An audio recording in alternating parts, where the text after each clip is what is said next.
For over 15 years, Saturdays and Illegal Curve have been synonymous with one another. With insight, analysis, and interviews regarding the Winnipeg Jets, the Manitoba Moose, and all around the NHL, here are Dave Manouk, Ezra Ginsburg, and your host, Drew Mindell. The Illegal Curve Hockey Show, presented by Play Now, the official sports betting partner of the Winnipeg Jets, starts now.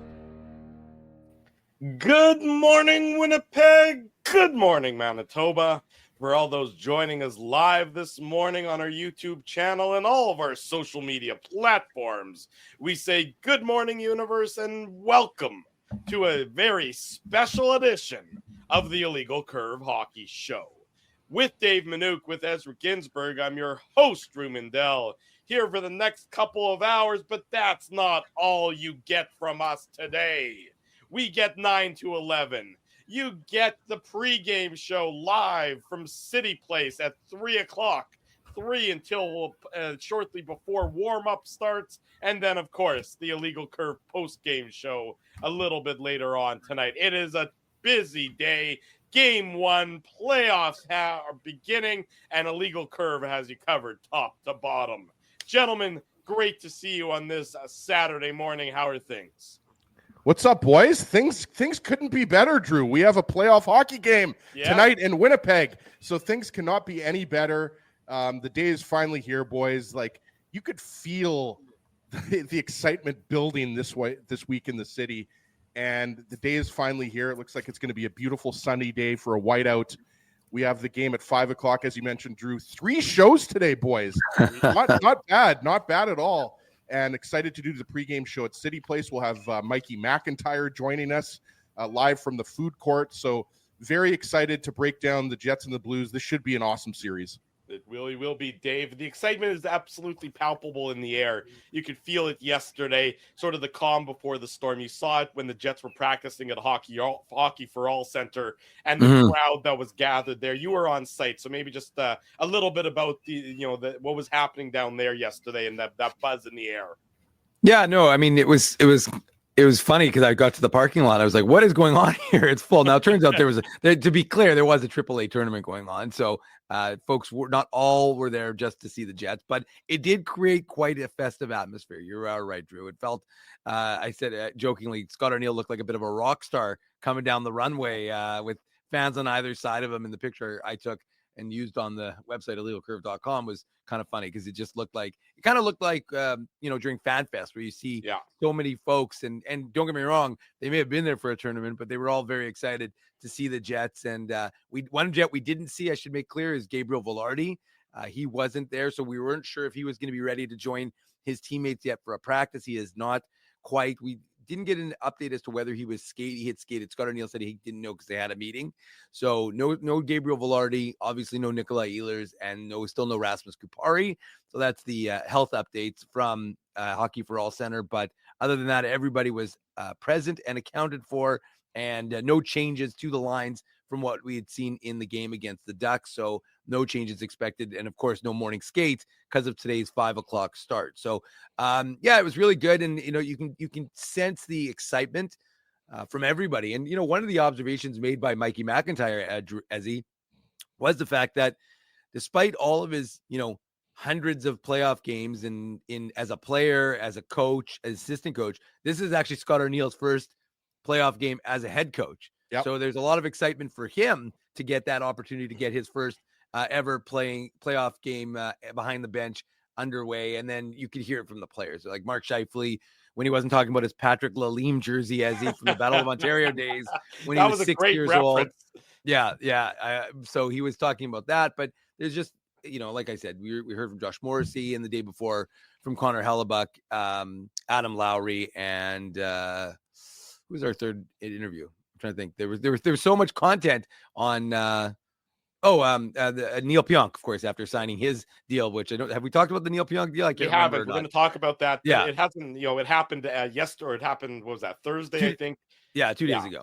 But anyways, the point is there's a lot of excitement from all these players, a lot of excitement that these guys are sticking around and staying in Winnipeg. And so you can, as he says, and as you said, Drew, you can sense it with the players. You can sense it amongst fans. And so there's a lot of joy in Joyland, as former head coach Claude Noel used to say.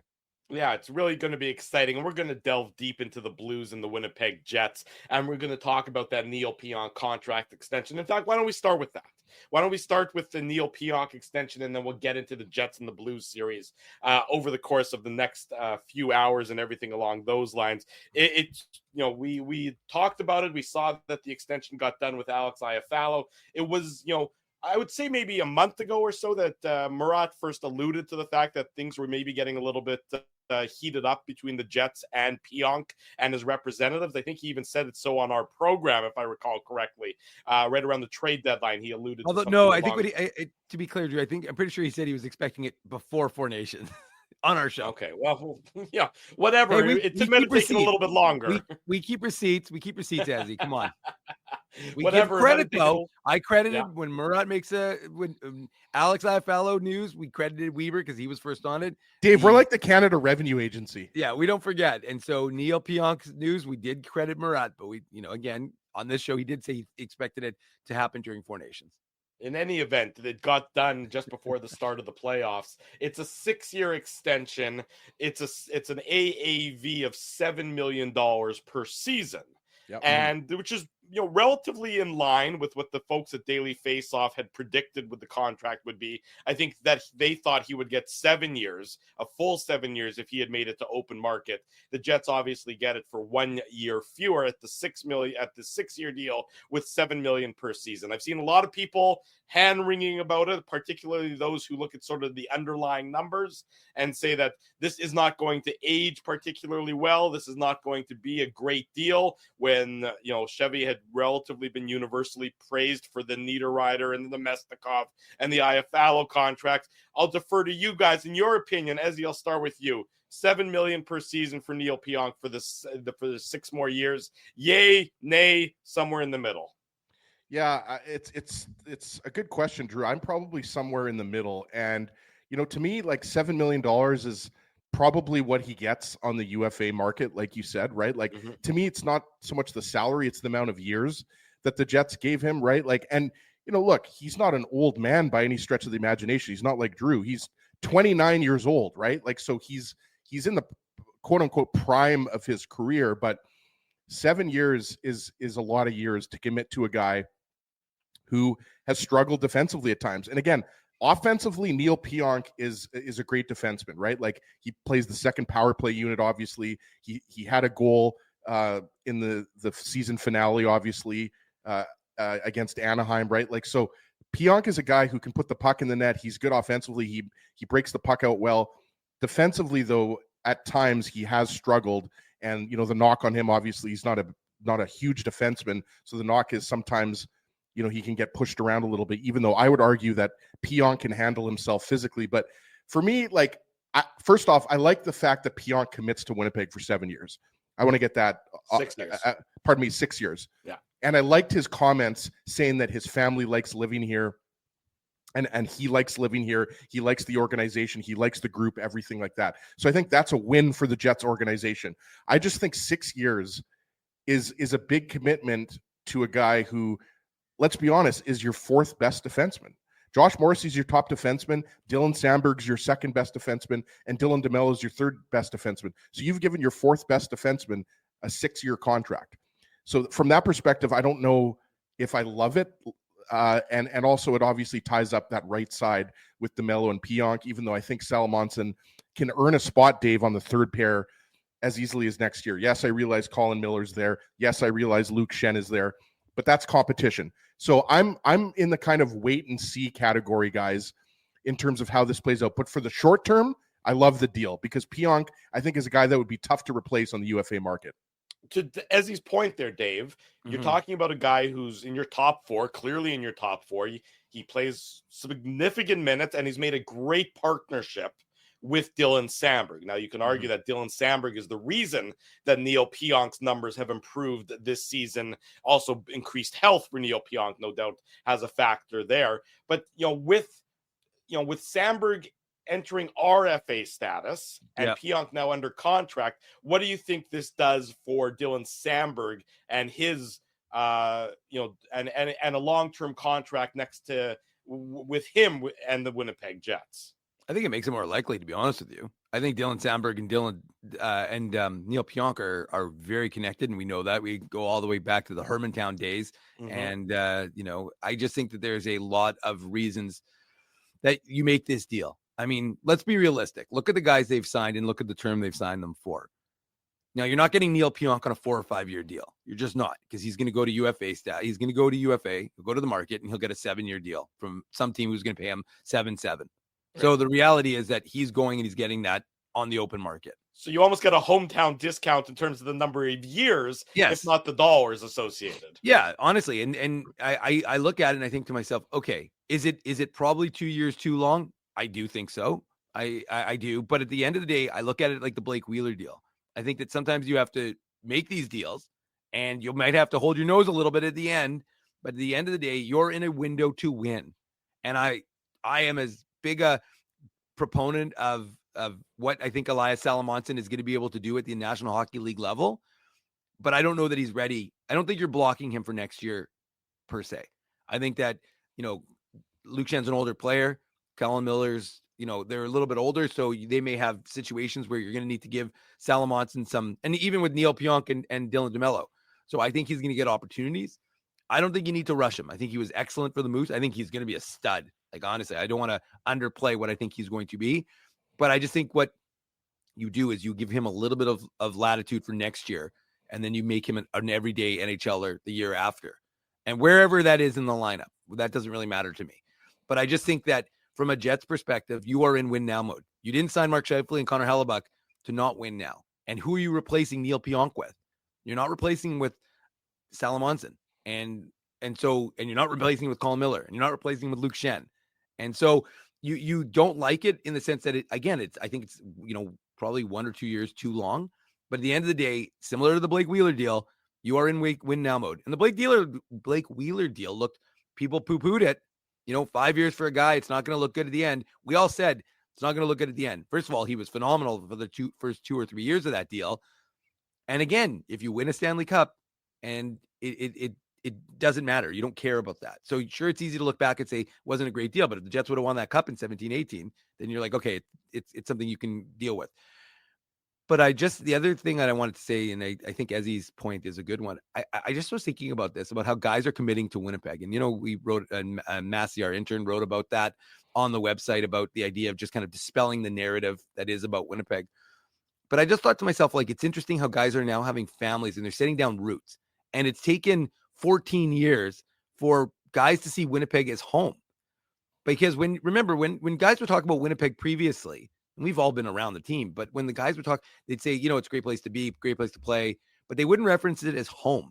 But now you're hearing guys like Neil Pionk and older guys who are setting down the roots in the community, and they see it as a home. I was just thinking about that yesterday. To me, it just, I don't know, something struck, and it was just kind of like, it's just interesting how the narrative, and I just think it took time. I honestly think it wasn't something that was going to happen for 5 years where guys didn't see Winnipeg as their home. Well, sorry, Dave, I was going to say it's a good point you made, because at the end of the day, hockey players are human beings. They're not just hockey playing robots. And for a guy like look at Luke Schenn. We had Frank Saravalli on the show. Like, Luke Schenn has spent, like, you could count, on a few hands how many hours he had spent with his kids prior to being traded to Winnipeg. Right? That's why the Jets let him go back to Nashville. So for Luke Schenn right now, Winnipeg is just where he happens to be playing hockey.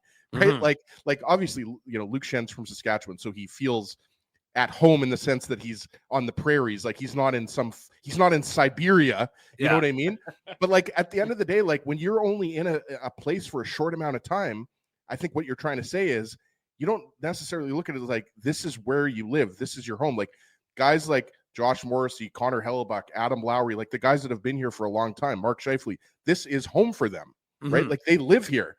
So it's a good point. And at the end of the day, again, we could argue that, maybe Pionk gets an extra year or two, but he decided to stay in Winnipeg. And I think it's a big thing that Chevy's been able to check off his list. When you look at the dollars associated with the Neil Pionk contract, the $7 million, I mean, I think that the context matters in this. $7 million based on the projected salary cap moving forward is the equivalent percentage to what he's currently making based on his contract and the current salary cap.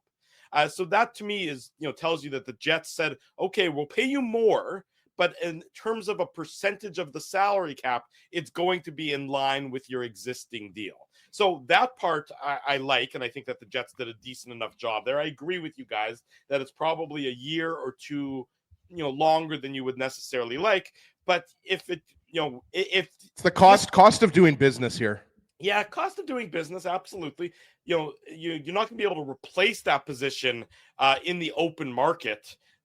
For less than that. I think to your point there, Dave, and with the window being where it is, sometimes the bird in the hand that is Neil Pionk makes it worth the expenditure. I understand all of the drawbacks to the contract, and we've talked about it, and that how Neil Pionk might not be able to carry a D partner, to better heights. Well, he's got the perfect D partner for him right now in Dylan Samberg. And if together as a pairing, they lift each other up to those greater heights, then it's worth paying the price that the Jets paid. The problem, of course, will come into effect, and this is true with any player on any team, is do injuries eventually catch up? If he's hurt, we've seen the bad version of Neil Pionk, who will try to play through everything. You appreciate the heart that he demonstrates in trying to do so, but there were times where his physical ailments were leading to him being a detriment as a defenseman. You'll never know, if that's going to be the case moving forward. But based on his play this year, I don't think anybody can really dispute the contract, given his partnership with Samberg, given his play this year and his improved play. And then the question, of course, becomes one of, can he hold on to the level that he set? Can he hold on to the level that he set this year in a contract year? No, it's a good point, Drew. And I just wanted to also address one thing, because a lot of people were pointing out, how can Pionk make more than Josh Morrissey?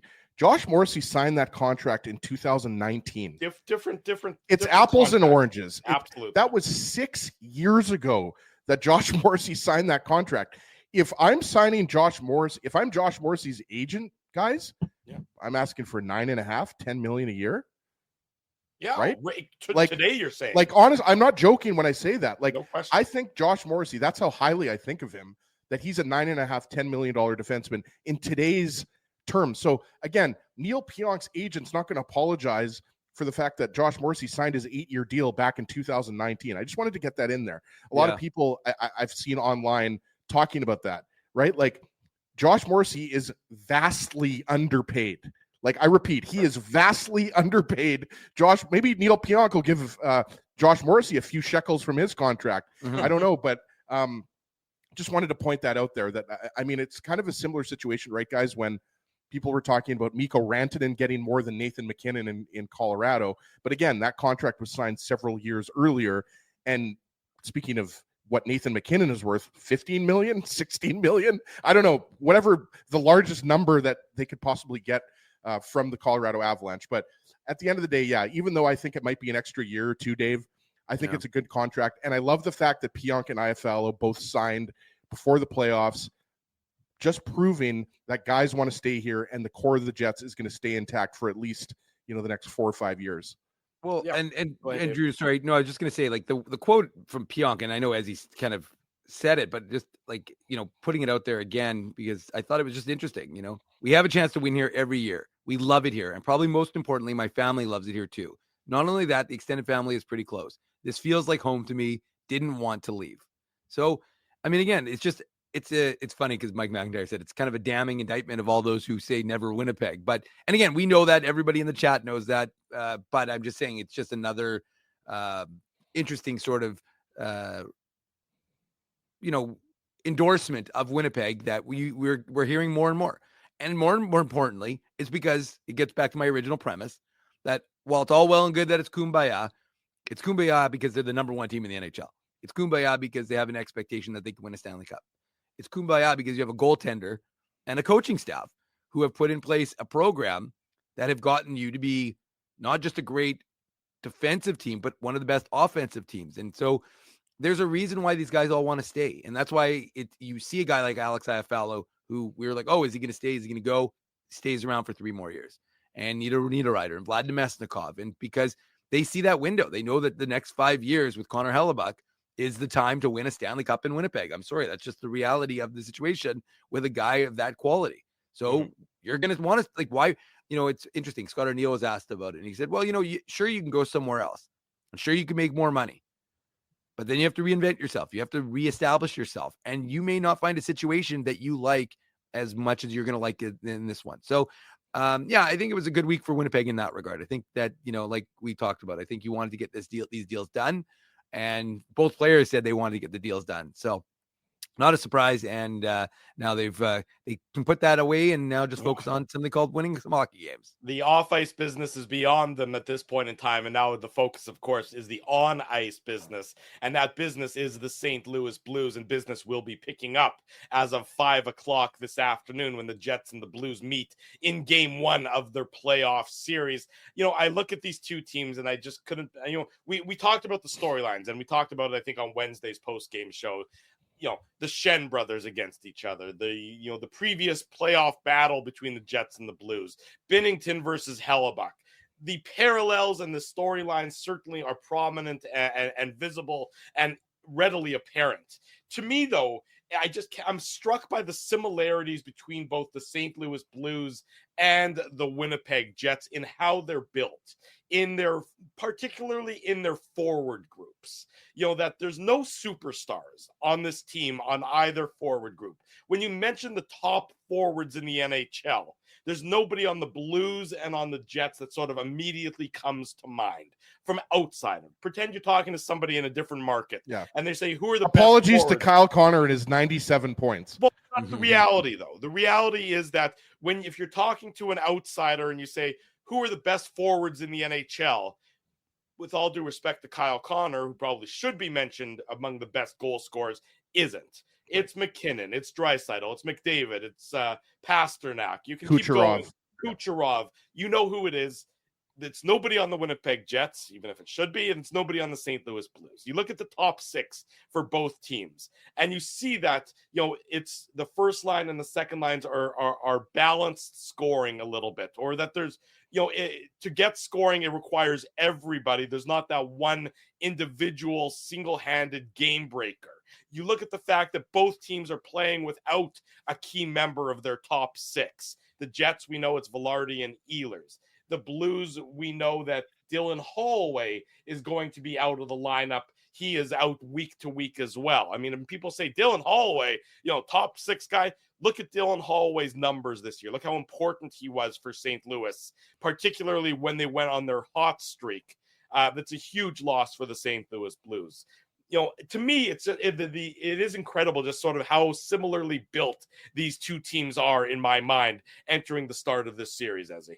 Absolutely. And I think this series is going to be a lot closer than some people think. I think a lot of people, think this is going to be a shorter series. I've seen, people taking the Jets in 5, and that's okay. And you mentioned Dylan Holloway and 63 points, but since the Four Nations break, as you mentioned, Drew, he had 23 points in 20 games, right? So that's elite. Like, that's top 10 in the NHL. So Dylan Holloway is a significant loss for the Blues, and obviously not having Velarde and Ehlers is a big loss for the Jets. We're expecting Velarde to be back in the series as opposed to Ehlers and Holloway, so that's worth mentioning. The Jets are going to get a boost when Velarde comes back. We just don't know when it's going to be, unfortunately. Dave M will be all over it for legalcurve.com. You can guarantee that. But I think first off, the Jets have the edge in goal. I think the edge is not as big as maybe it would have been against other goaltenders or other teams, but Jordan Binnington is not on the same level as Connor Hellebuck. Hellebuck's not only going to pick up his second Vezina in a row, but there's a good chance he's going to have that Hart Trophy with his name on it, right? So the Jets have a big edge in net, but Jordan Binnington has proven time and time again, guys, whether it's the Four Nations tournament or in 2019 when he won a Stanley Cup, he's a big game goaltender. So I think this series is going to be tight. I think it's going to be lower scoring than some people might think. I think there's going to be a lot of 3-2 games, like 4-2 games, that type of thing. That's just kind of what I'm seeing. And I think that, the Blues having Colton Parayko back is huge. He came back late in the season. I think there was 3 games left in the season when he came back. And, that's a huge addition for him. Another guy that I think has fit in really nicely is Cam Fowler, kind of a sneaky good acquisition by the Blues. But you're right, Drew. I mean, Robert Thomas is obviously their best player. Jordan Kyrou, Pavel Buchnevich. Like, the Blues have some dangerous players. We shouldn't forget about Braden Shen as well. Jake Neighbors had a really good season. Zach Bolduc, first round pick. He was taken right after Chaz Lucius in 2021. He's having a career breakout year. So Bolduc is on the Blues third line. So they've got talent. But when I look up and down the Jets lineup, I still think that they're deeper at forward. And I think they have the massive advantage in Hellebuck. They're healthy, obviously, on defense, which is huge. But I think it's going to be close. I'm going Jets in 6. I'm giving my prediction a little bit too early here. Always give your prediction. For 15 years, you've been giving your prediction too early. But that's showing my respect for the Blues. I do think that the Jets are going to win this series, but I'm not confident in saying it's going to be in 5. Okay, let's bring in Sean Reynolds from Sportsnet for more conversation about the Jets and the St. Louis Blues. Shawnee, good morning, buddy. How are you? I'm great. How are you guys doing? I'm doing great, thank you. Shawnee had a little too much fun the other night, so his throat's a little bit. I heard a little tickle there, Sean. It's loud noises.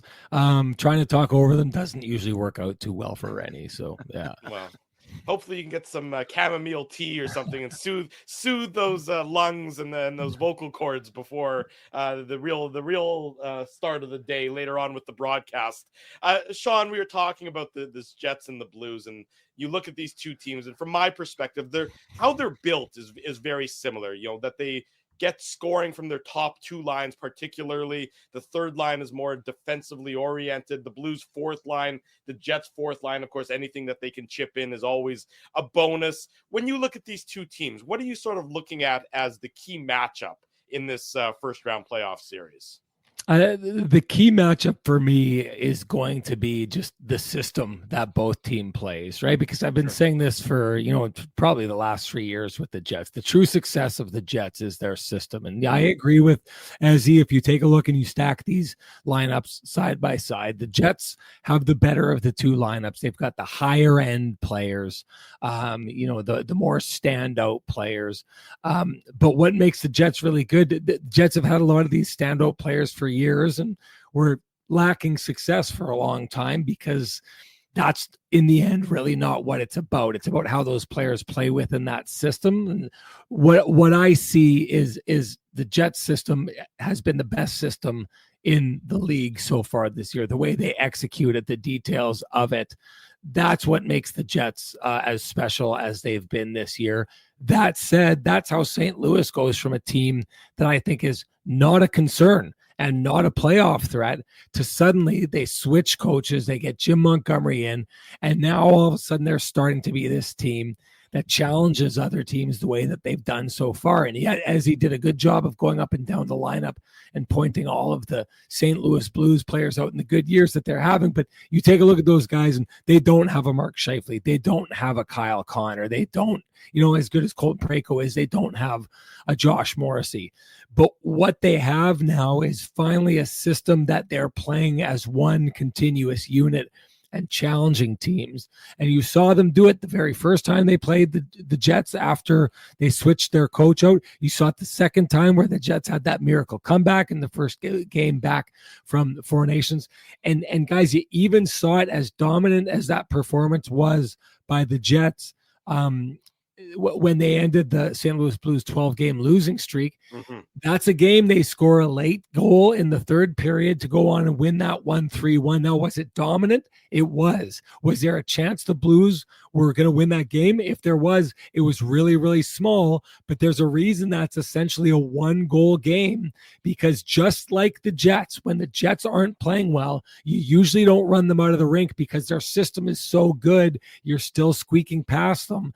That's what you've seen with the Blues ever since Jim Montgomery got a hold of this team and really started showing them what they could do if they played the game the right way and cohesively. Yeah, I think you make a lot of good points about the Jets system, Sean. 12 days ago, back on April 7th, that was arguably the Jets' most dominant win of the season over the Blues, right? Everybody remembers that game, the 12-game winning streak. Well, bye-bye 12-game winning streak. The Jets put an end to that, right? So, I mean, that was a perfect example of how the Jets can smother teams and just give them absolutely nothing defensively. And that actually really leads nicely into my question, Sean. I was going to ask you about Dylan Samberg, because I look at not just this series, but I look at if the Jets are going to go on a long playoff run, Dylan Samberg is going to be a huge part of that. I think it took the rest of the NHL or the rest of the hockey world a little bit longer than I would like to realize that Dylan Samberg's an absolute stud. But to me, he is an absolute key piece and one of the most important players on the Jets in terms of what they want to do, like you said, within the context of the system that they want to play. Yeah, I honestly don't think the league has woken up to it yet. And I honestly don't think that maybe even Jets fans quite understand yet how good he is and the importance of what he is. Like, I take a look at when you see defensemen like this who can just really be that shutdown blanket.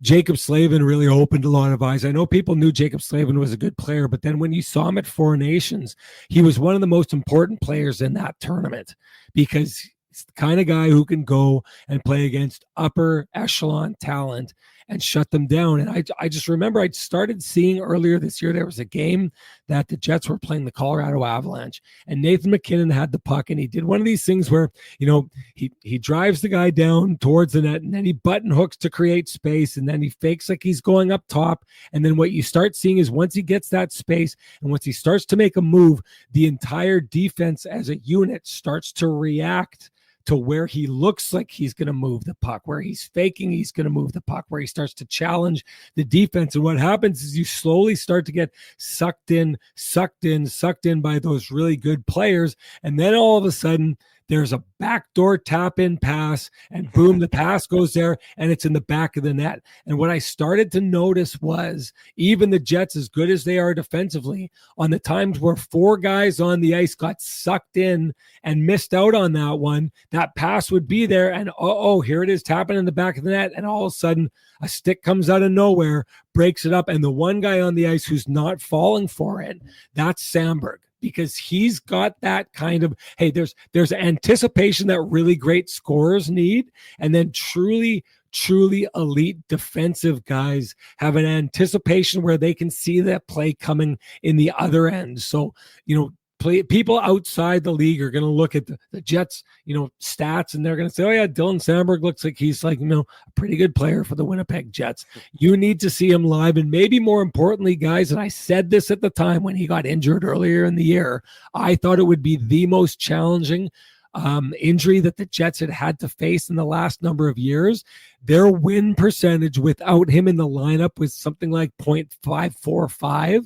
And with him in the lineup, I believe it's over 700. That's a difference you cannot ignore. He's a massively important player for this team, which is why with 2 games left in the season, when he blocked that shot and went down the way he did, I was thinking, last guy you want going down. The Jets are very lucky he's okay.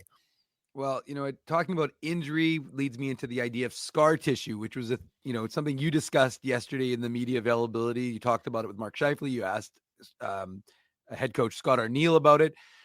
And it's interesting, Sean, because, you know, if they had to play 82 games to be able to kind of develop the system they wanted to play, but you could, you know, even in the words that Scott Arniel said, when he said something to the effect of, you know, if we could have played the playoffs over again right after they ended, we would have all wanted to do that because we didn't feel like we had given everything we wanted and we knew that there was more. But that idea of scar tissue with this team, how much do you think it seems like an obvious question, but it's just an interesting one because you see it in these players. They're not speaking about it.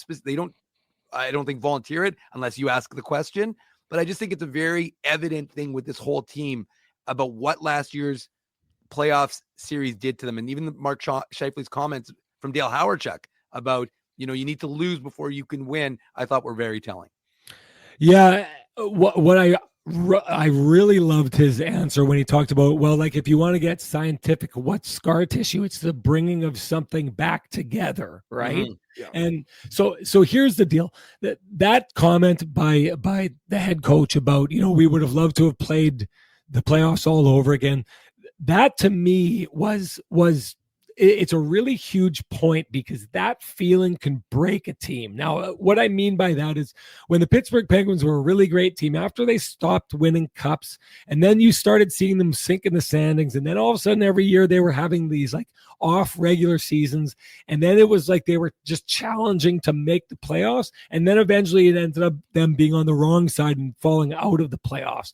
And I remember I had a conversation with their head coach about how you motivate a team that's won before, a team that it's all about the playoffs to perform in the regular season. And he said, there you go. That's been my challenge for years now. The Edmonton Oilers, here's another team. They go to the Cup final, and then the next year they are terrible out of the gate. The year before that, they're terrible out of the gate because this is a team that in their head, they're thinking, God, let's just get the regular season out of the way. We need to get back to the playoffs because that's where we have to prove things. Well, that's what the Jets were facing. But they were able to do what a lot of those other teams weren't able to do. Say, listen, let's use this runway in the regular season as something to lock ourselves down. And then maybe we're going to be in the right place to succeed in the regular season. So I guess everyone gets scar tissue in a way. It's how you use it. And here's the deal, guys. There's lots of examples of teams like the Colorado Avalanche. They lost a couple times before they finally figured it out in 22. The Tampa Bay Lightning are the perfect example of a team that had years of scar tissue. They went to the Cup final in 2015, guys, and didn't start winning it until the calendar turned to the 2020s and had that 1 year where they got knocked out by Columbus, which was, that was the year they had people asking, hey, blow this team up. It's not working. And then their best days lie ahead. So here's the deal. Scar tissue works for a lot of teams. There's way more teams that get that damage inflicted and they crumble and they quit and they think it's not working. So the idea of scar tissue is the idea of taking the hurt that you've had and realizing that at the moment where you feel this isn't working, that's the moment where you're just about to break through. And Jets are approaching this like it's that. Yes, last year was disappointing. The year before that, they can't seem to figure it out. But a lot of times, that's what precedes your biggest moment. Sean, with all this, sorry, I was going to say, with all this talk about scar tissue, I wish I could play Red Hot Chili Peppers as you were talking there. Right now, this is Sean Reynolds, our guest from Sportsnet, talking about the Jets and the St. Louis Blues. Game 1 goes later on this evening, 5 p.m. puck drop in downtown Winnipeg. Sean, he's played over 200 regular season games for the Winnipeg Jets. He's played 1 playoff game. Cole Perfetti. What are reasonable expectations for Perfetti entering this playoff series, especially after the success he's had in the latter half of this regular season? So I would typically be the first guy who would say, okay, he's done this in the regular season, but the playoffs are a different animal, and they are, right? But the one thing I think reasonable expectations for Cole Perfetti is everything that you've seen from him that you've liked down the stretch in the last half of this season. You could expect him to do it in the playoffs. And the reason I say that is because Cole Perfetti used to be, like, when I would break down Cole Perfetti's game, what I saw from Cole Perfetti was a guy who loved the soft areas of the ice. He loved the games that the opposition forgot to show up and you beat them 8-2. Those are the games where Cole Perfetti would have 4 points, and then everyone would tell you about Cole Perfetti's numbers, and you'd say, yeah, all his numbers come from 3 or 4 games out of 23 that he put up 9 points in three or 4 games, and then hasn't done anything in the rest of those games. That version of Cole Perfetti, I would have told you, don't expect anything from that guy in the playoffs, right? This version of Cole Perfetti is a guy who went and started taking a look at his game and saying, okay, let me just get really good at the things that make a good hockey player. So if you watch now, Cole Perfetti rarely loses board battles. He's rarely loses races to the puck. Rarely is he not in a good defensive position coming down the other side of the ice. All things that are extremely valuable and something that you can use in the playoffs. And then what he did is he said, hey, I've still got the hands. He showed them off down the stretch here. He keeps ending up on the highlight reel packages and plays of the week discussions. So he's still got that level, and he still has that ability to kind of slice and dice from distance. But what he did add to his game was, I go back and I think the first time he really opened my eyes was the first game they played the Washington Capitals, a big, strong team. I thought he was the Jets' best player in that game, and he was their best player because he went to the hard areas of the ice that are really difficult to succeed in when you're playing a big team like the Washington Capitals. Now Cole Perfetti is drawn to the areas where success happens in the playoffs. So a lot of guys are really good players. And, you can talk about even the likes of Kyle Connor and Nick Ehlers. And, as they've grown as players, times that they didn't have success in the playoffs, because those are guys that at times like to find wide open space and be like, I'm going to go over here because no one's there and I'm going to score from here. And then those areas disappear in the playoffs, right?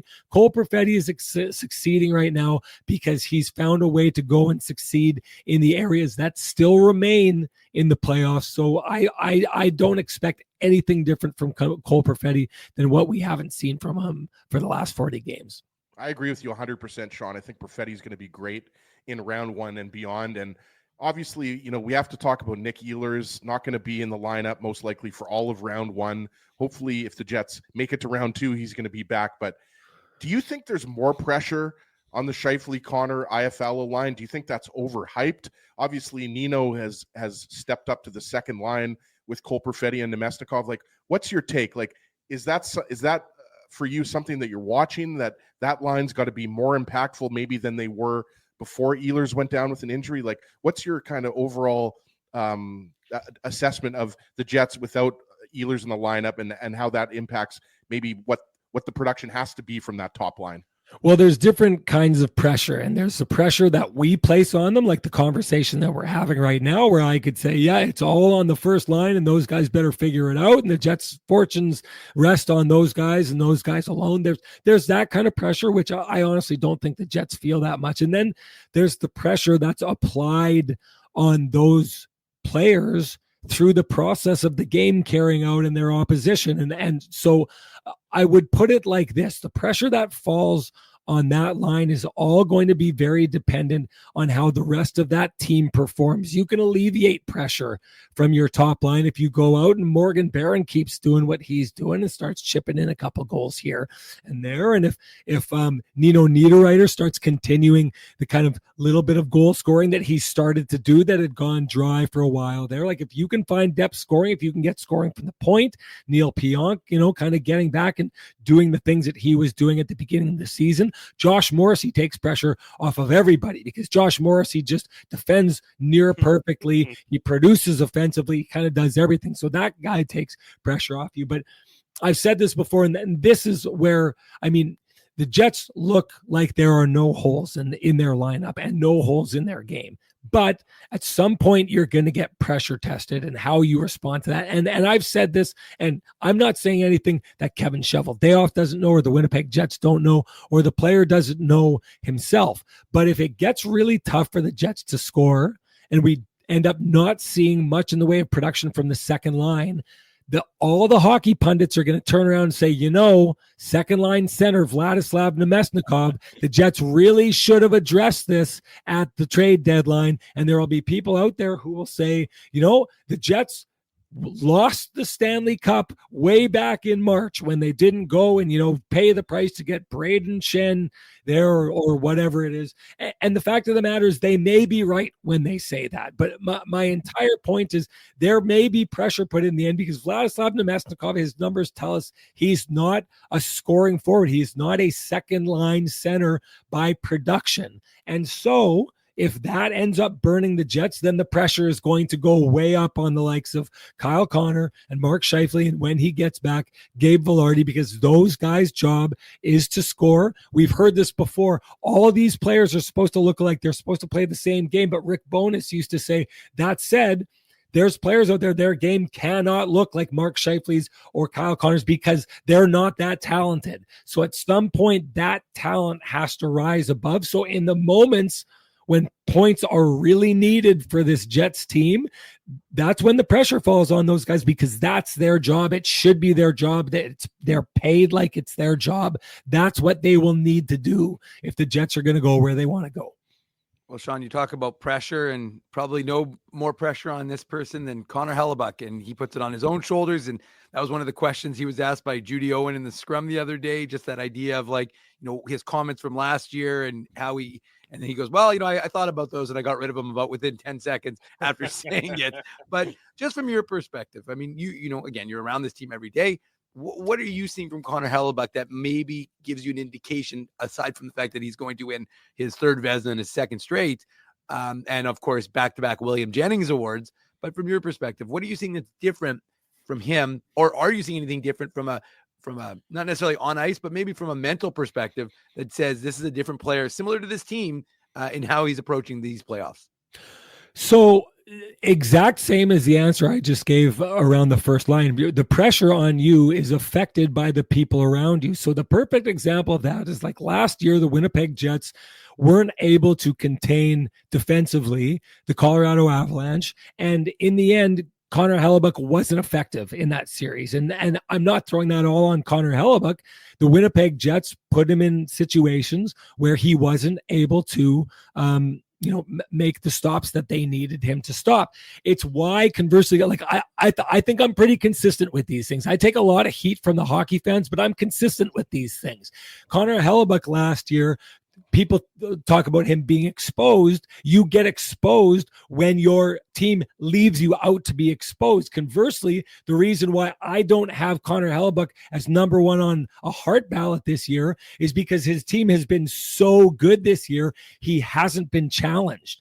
The reason I would believe and say this is the year Connor Hellebuck turns the page is because Connor Hellebuck plays really, really well behind the best defensive team in hockey. Okay. And what I mean by that is there's a lot of nights, we talked about it on the podcast, referring to him as the old Maytag commercials. There's a lot of nights Connor Hellebuck, even on shutout nights, is chairman of the board. He's not busy. He's not facing hard shots. He gets shutouts that really are not challenged. And that's the reason if you guys haven't heard it, why I say, like, I don't think he gets the heart, because you're Sean, we're gonna beep that out in post, by the way.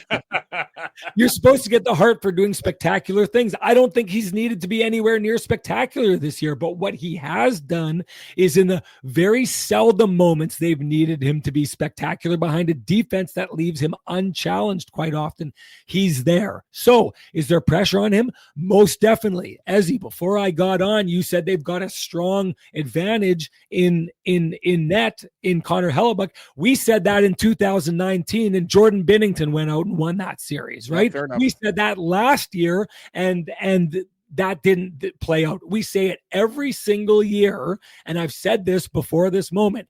Playoff Connor Hellebuck, like everyone in this town always talks about, playoff Connor Hellebuck is a myth. He's never shown to be a goaltender who steals the show in the playoffs. Does that mean he never will? No. Does that mean he can't? No. This year, I think it's more about that, but what's going to happen is if the Jets do have that success, is it's going to be because they play a great defensive structure, because they smother teams like they did St. Louis. If their series against St. Louis looks like it did that last game they played St. Louis, we're going to walk away from that. Connor Hellebuck's numbers are going to be amazing. And a bunch of people who don't tune into Jets games in Montreal or Vancouver and media are going to say, well, Connor Hellebuck went and stole that series. And we're all going to have seen the Winnipeg Jets throw a wet blanket on the St. Louis Blues and put Connor Hellebuck in a position where he's going to succeed regardless of what happens. But Connor Hellebuck is going to be there the moments they need him. And guys, that's how it should be.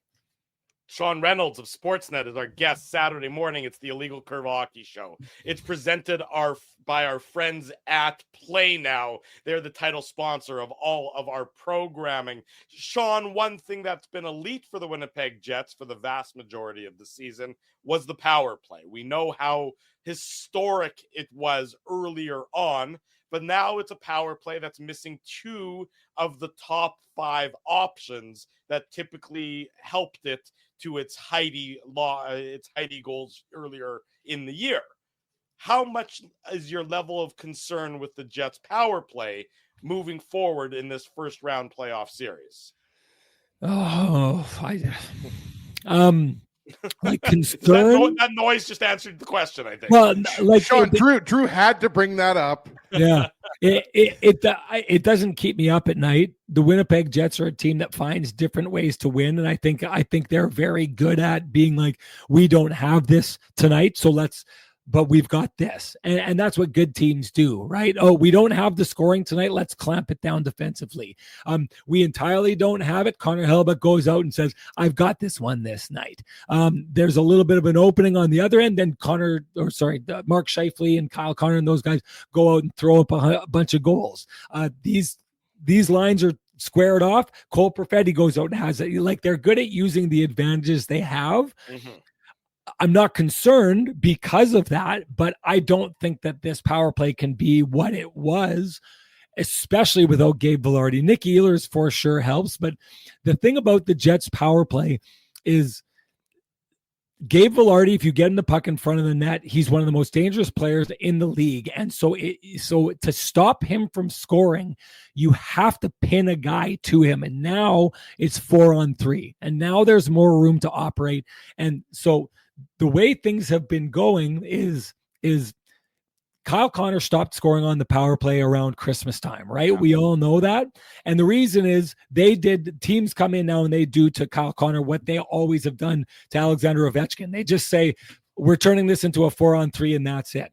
So the value of Gabe Vilardi is he, just like Kyle Connor, if you leave him alone, is going to score. So when you're trying to take Kyle Connor away as an option, you can't play 4-on-3 because Gabe Vilardi will burn you. So you have to put a guy on Gabe Vilardi. So now it's 3-on-2, and those numbers, the odds just go up and up and up. And then what ends up happening is Mark Scheifele starts getting more power play goals. Even Alex Iafallo, when he's in that spot, gets more power play goals. But when he's there, Nick Ehlers gets more goals. So I truly do think it's like you've got two unstoppable options on the power play, one of them being Kyle Connor, one of them being Gabe Vilardi. When you've got those two, it makes it near impossible to defend, and that's what we saw from the Jets power play for so much of this year. So if do I think that power play can get going without Gabe Vilardi? I don't. I think what we're seeing from that power play now is what you'll see from it until Vilardi's back. If that's a reason for concern that you're taking one option away that the Jets can use to win games, then yes, it's concerning. But to me, this is just black and white. No Gabe Vilardi, no best power play in the NHL. Yeah, I think there's not going to be a lot of arguing with that, Sean.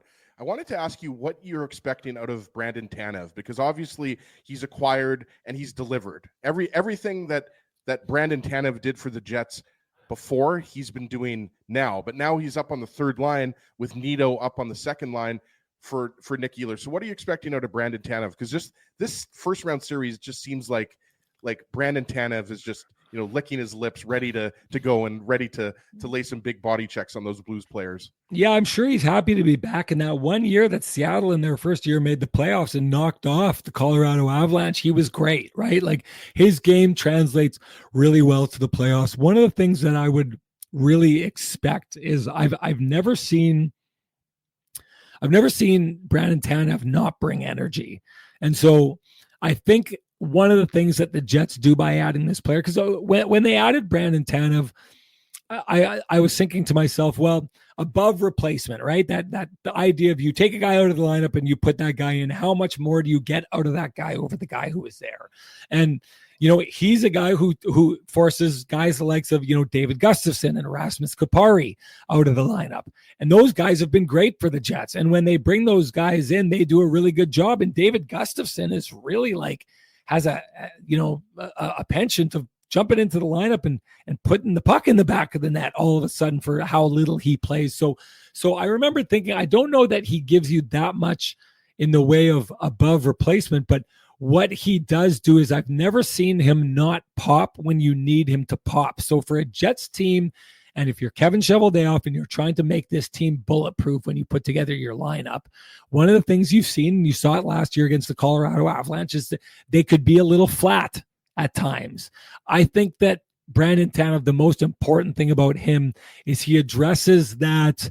I don't think the Jets are going to come out flat anymore. Whatever you see from the Jets, if they lose, I'm not saying they walk to the Stanley Cup final. There's a lot of really great teams. I think they're going to win this Blues series, and I think it's going to get really challenging against either Colorado, and I think Colorado, and then Dallas, and then it's going to get same thing, really challenging against one of the Kings or Oilers or Golden Knights. It's a really, really tough path, but I do believe we're going to be able to bury the storyline and say, hey, maybe the Jets didn't win, but it wasn't the kind of loss that left people scratching their heads and say, where did the team in the regular season that we were so banking on go? Sean, there's a reason why Adam Lowry called him the Tasmanian Devil the other day in the media availability. But, I know everybody's focused on the playoffs, but one of the things that got done this week, and I thought the timing was rather interesting, was the signings. Alex Iafallo inks his new deal, Neil Pionk inks his new deal. So what were your thoughts about the deals themselves and just the timing of them?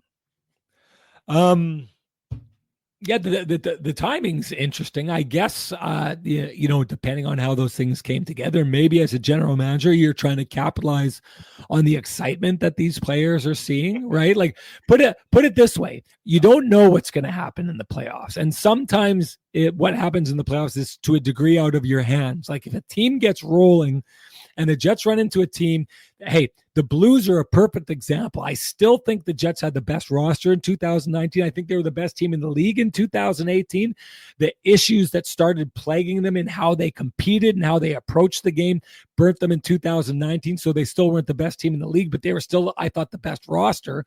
But the St. Louis Blues showed up that year and there was just no stopping them, right? So if you run into something like that, and let's say it's the Colorado Avalanche and you get past the Blues, but in the next round, the Colorado Avalanche get going and they hang one on you, and now you're trying to negotiate a contract extension, the feelings for that player about their future in that city are very different when it's a third straight playoff exit and you're kind of questioning what happened compared to we're winning the President's Trophy and we think that this year's the year, right? So the timing of it, it's a smart time to negotiate because you're negotiating in a time where things don't feel like they could be going any better.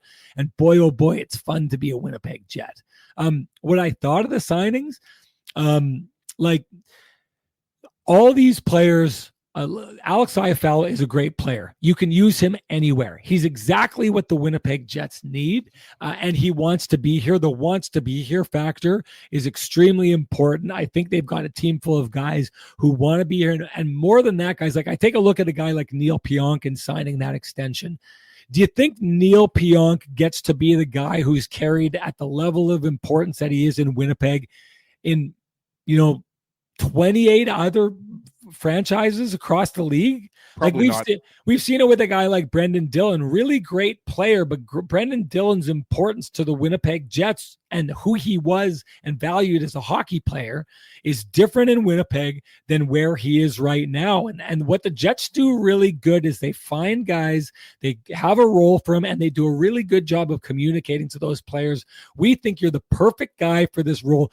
Vladislav Namestnikov, everybody, a guy who I think would not be in the league anymore if he did not come to Winnipeg. And now he's their second line center and they've re-upped them twice. And he has value in this team. Vladislav Namestnikov is not going anywhere because he is a somebody who's given every opportunity to be the best player he can be in Winnipeg. And that's what Winnipeg does, I think, better than anybody else in the league, is gives people a task of meaning, says, we think you're the best person possible to do this for us. And then they go out and do it. And so you're seeing some guys give hometown deals because that means something to them, because they've been places where they weren't that guy. Even Brandon Tanev comes here and has, Brandon Tanev's a good example of a guy who had that role, still did it well in Pittsburgh, still did it well in Seattle, but he gets to do it in Winnipeg where they're on the President's Trophy winning team. So I just think that the one thing I walk away from with this is the Jets have shown they're all in on this roster, not just for this year, but for the long term. but for years to come, because you still have extensions for the guys like Kyle Connor that you want to make. And if you can get Nick Ehlers to re-sign, you get him to re-sign. I think Mason Appleton's a perfect example of a guy who is a somebody in Winnipeg and gets lost in the shuffle almost everywhere else in the league. So I expect them to re-up guys like that. Ehlers, if they can, most definitely Kyle Connor, they'll be trying to. That means they're taking this team and they're running it forward 3, 4, 5, 6 in the case of, Scheifele and Connor 7 years down the road. So listen, we still haven't seen this team succeed in the playoffs, but the Jets are all in. So fan base, you're all in on this now. This is the team that if you're going to have success as a franchise, this is the team that will be bringing it to you, because we know that the Jets can't address it through trade typically. They can't say, hey, this big contract didn't work. We're going to send this and get this great guy back, because almost all those guys have no trade clauses to Winnipeg. So what they've done here, this is it. It better work. And it better work in the playoffs, because if it doesn't, they've gone all in on it. 7 hours from now, the Jets and the Blues will do battle, but it will be hard for those two teams to top the appearance of one Sean Reynolds this morning. That was an all-time trip to the buffet right there, Rennie. Hey, I've learned from the best, guys. That's how it goes. Sean, thank you, buddy. Enjoy game one. Rest up those vocal cords. We'll see you again soon. We'll see you at the rink tonight. Thanks so much for joining us this morning. And of course, the Kenny and Rennie post-game show following the Jets and the Blues later tonight. And of course, the Illegal Curve post-game show.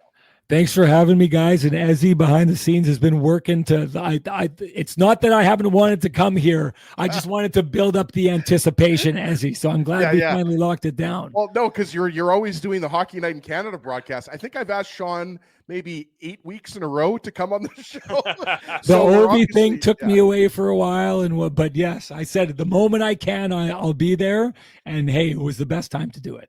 Thank you, Sean. Sean brought that shovel just in case Ezzy was getting out of line. He was gonna hit Ezzy over the head with it. That's what it's for. It's the Ezzy shovel. That's what I call it. It's the Ezzy whacker. We all need one of those handy at all opportunities to keep them in line. Sean, thanks, buddy. Be well. Have a great Saturday. See you tonight. Bye, guys. There he goes, Sean Reynolds, with a absolute world-class performance and appearance today on the Illegal Curve. Sean's voice show. started to sound more like him as the interview proceeded, went right? on. So to just warm up the vocal cords a little bit. We will give our vocal cords a rest. We'll take our first commercial break of the broadcast. Much more to come on the Jets and the Blues. It's a day full of IC. We'll tell you all about it. Don't go anywhere. The Illegal Curve Hockey Show rolls on. Smash the like button as we head to break. We want to thank you for not betting with Play Now and choosing our illegal gambling sites instead. Because we couldn't afford things like this without your money. So much of your money. Now you might have questions like, do our profits benefit your community? No.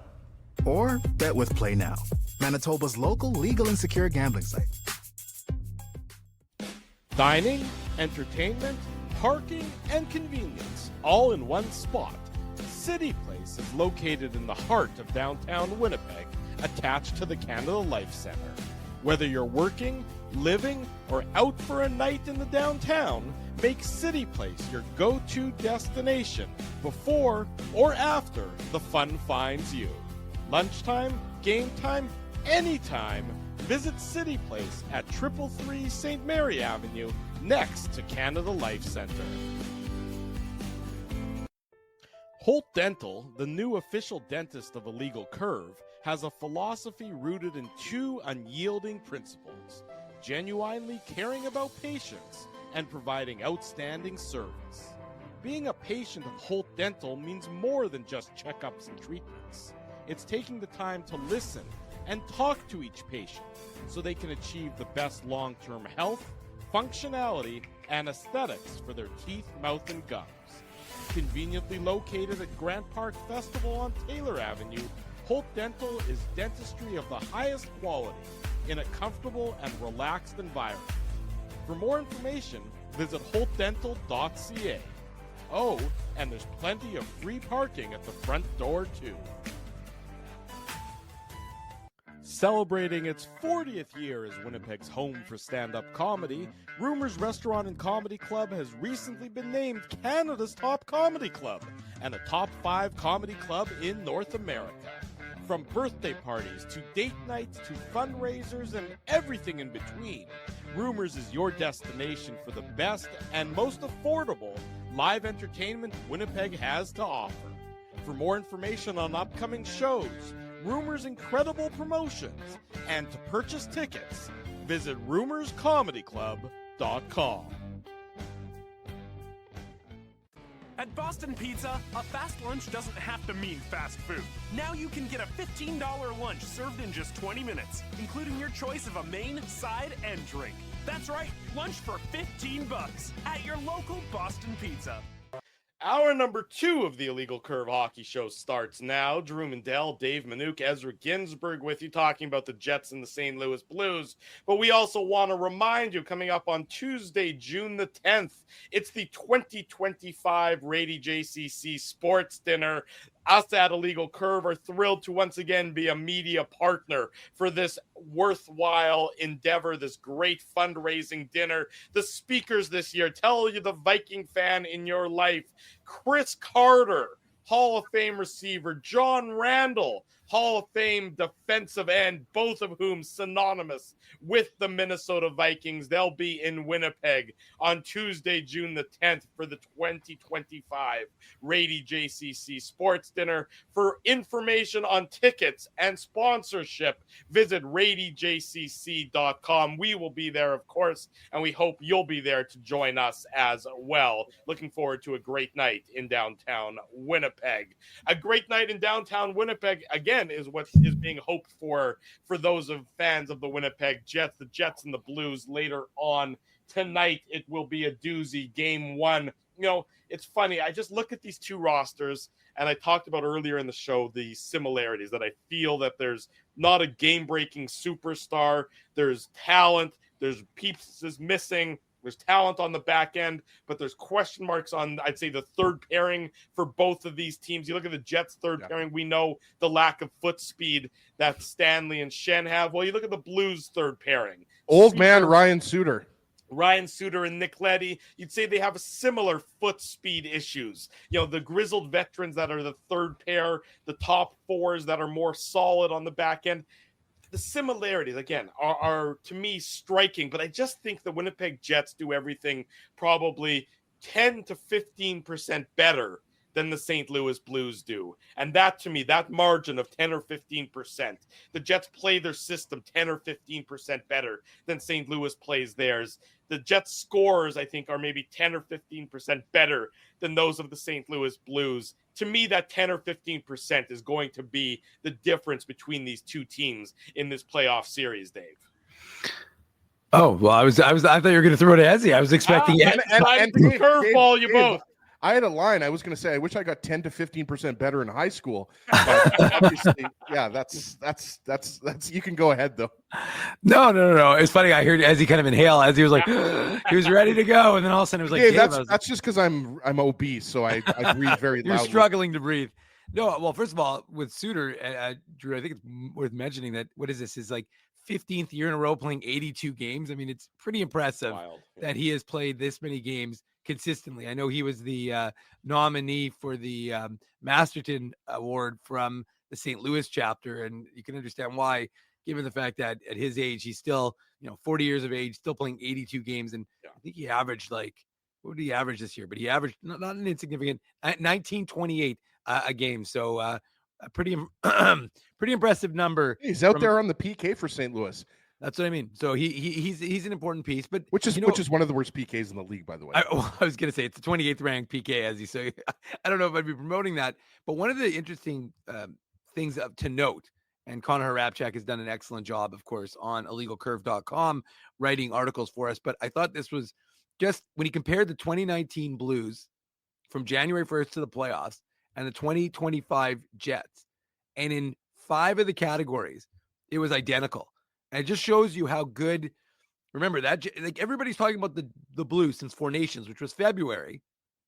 but the Jets since January have been an absolute force to be reckoned with. And, sure, they've had some games off here or there. First in points, first in 5-on-5 goal share, first in high danger Corsi for, fourth in save percentage, and second in expected goals. Careful there, Dave. Yeah, I know. I was getting a little racy on the show. I'm a little excited. I know playoffs are coming. Sorry, Dave, that was the Blues. Okay, in 2019, the Jets first in points, first in 5-on-5, first in high danger Corsi for, first in save percentage, fifth in expected goals. So I'm just saying it's a little bit good and it's consistent. And that, Drew, I think is the point we've heard all year long. That's why if a guy, like obviously Nikolai Ehlers can be a game breaker. I think Ezzy is 1,000% right talking about Nikolai Ehlers and Gabriel Velarde and the power play impact. And we've seen it in the Jets power play. And it's interesting how folks were lamenting the Jets 5-on-3, but they're right around 30%, I think, success. I think they were 4 for 13 this year in terms of their fun. And I know it was early. I know it was early in the season versus later. But my point is that I think the average is about 33% success on a 5-on-3 in the Jets. So the Jets were just a few percentage points below that. But I'm just talking about just the idea that this team, and Sean mentioned it, is that even though guys who step in aren't as talented as the guys that are leaving. So nobody's going to say that Nino Niederreiter is going to be able to replace Nikolai Ehlers. Can't replace what he can do. Nobody's going to tell you that Alex Iafallo can replace Gabriel Velarde and do what he does.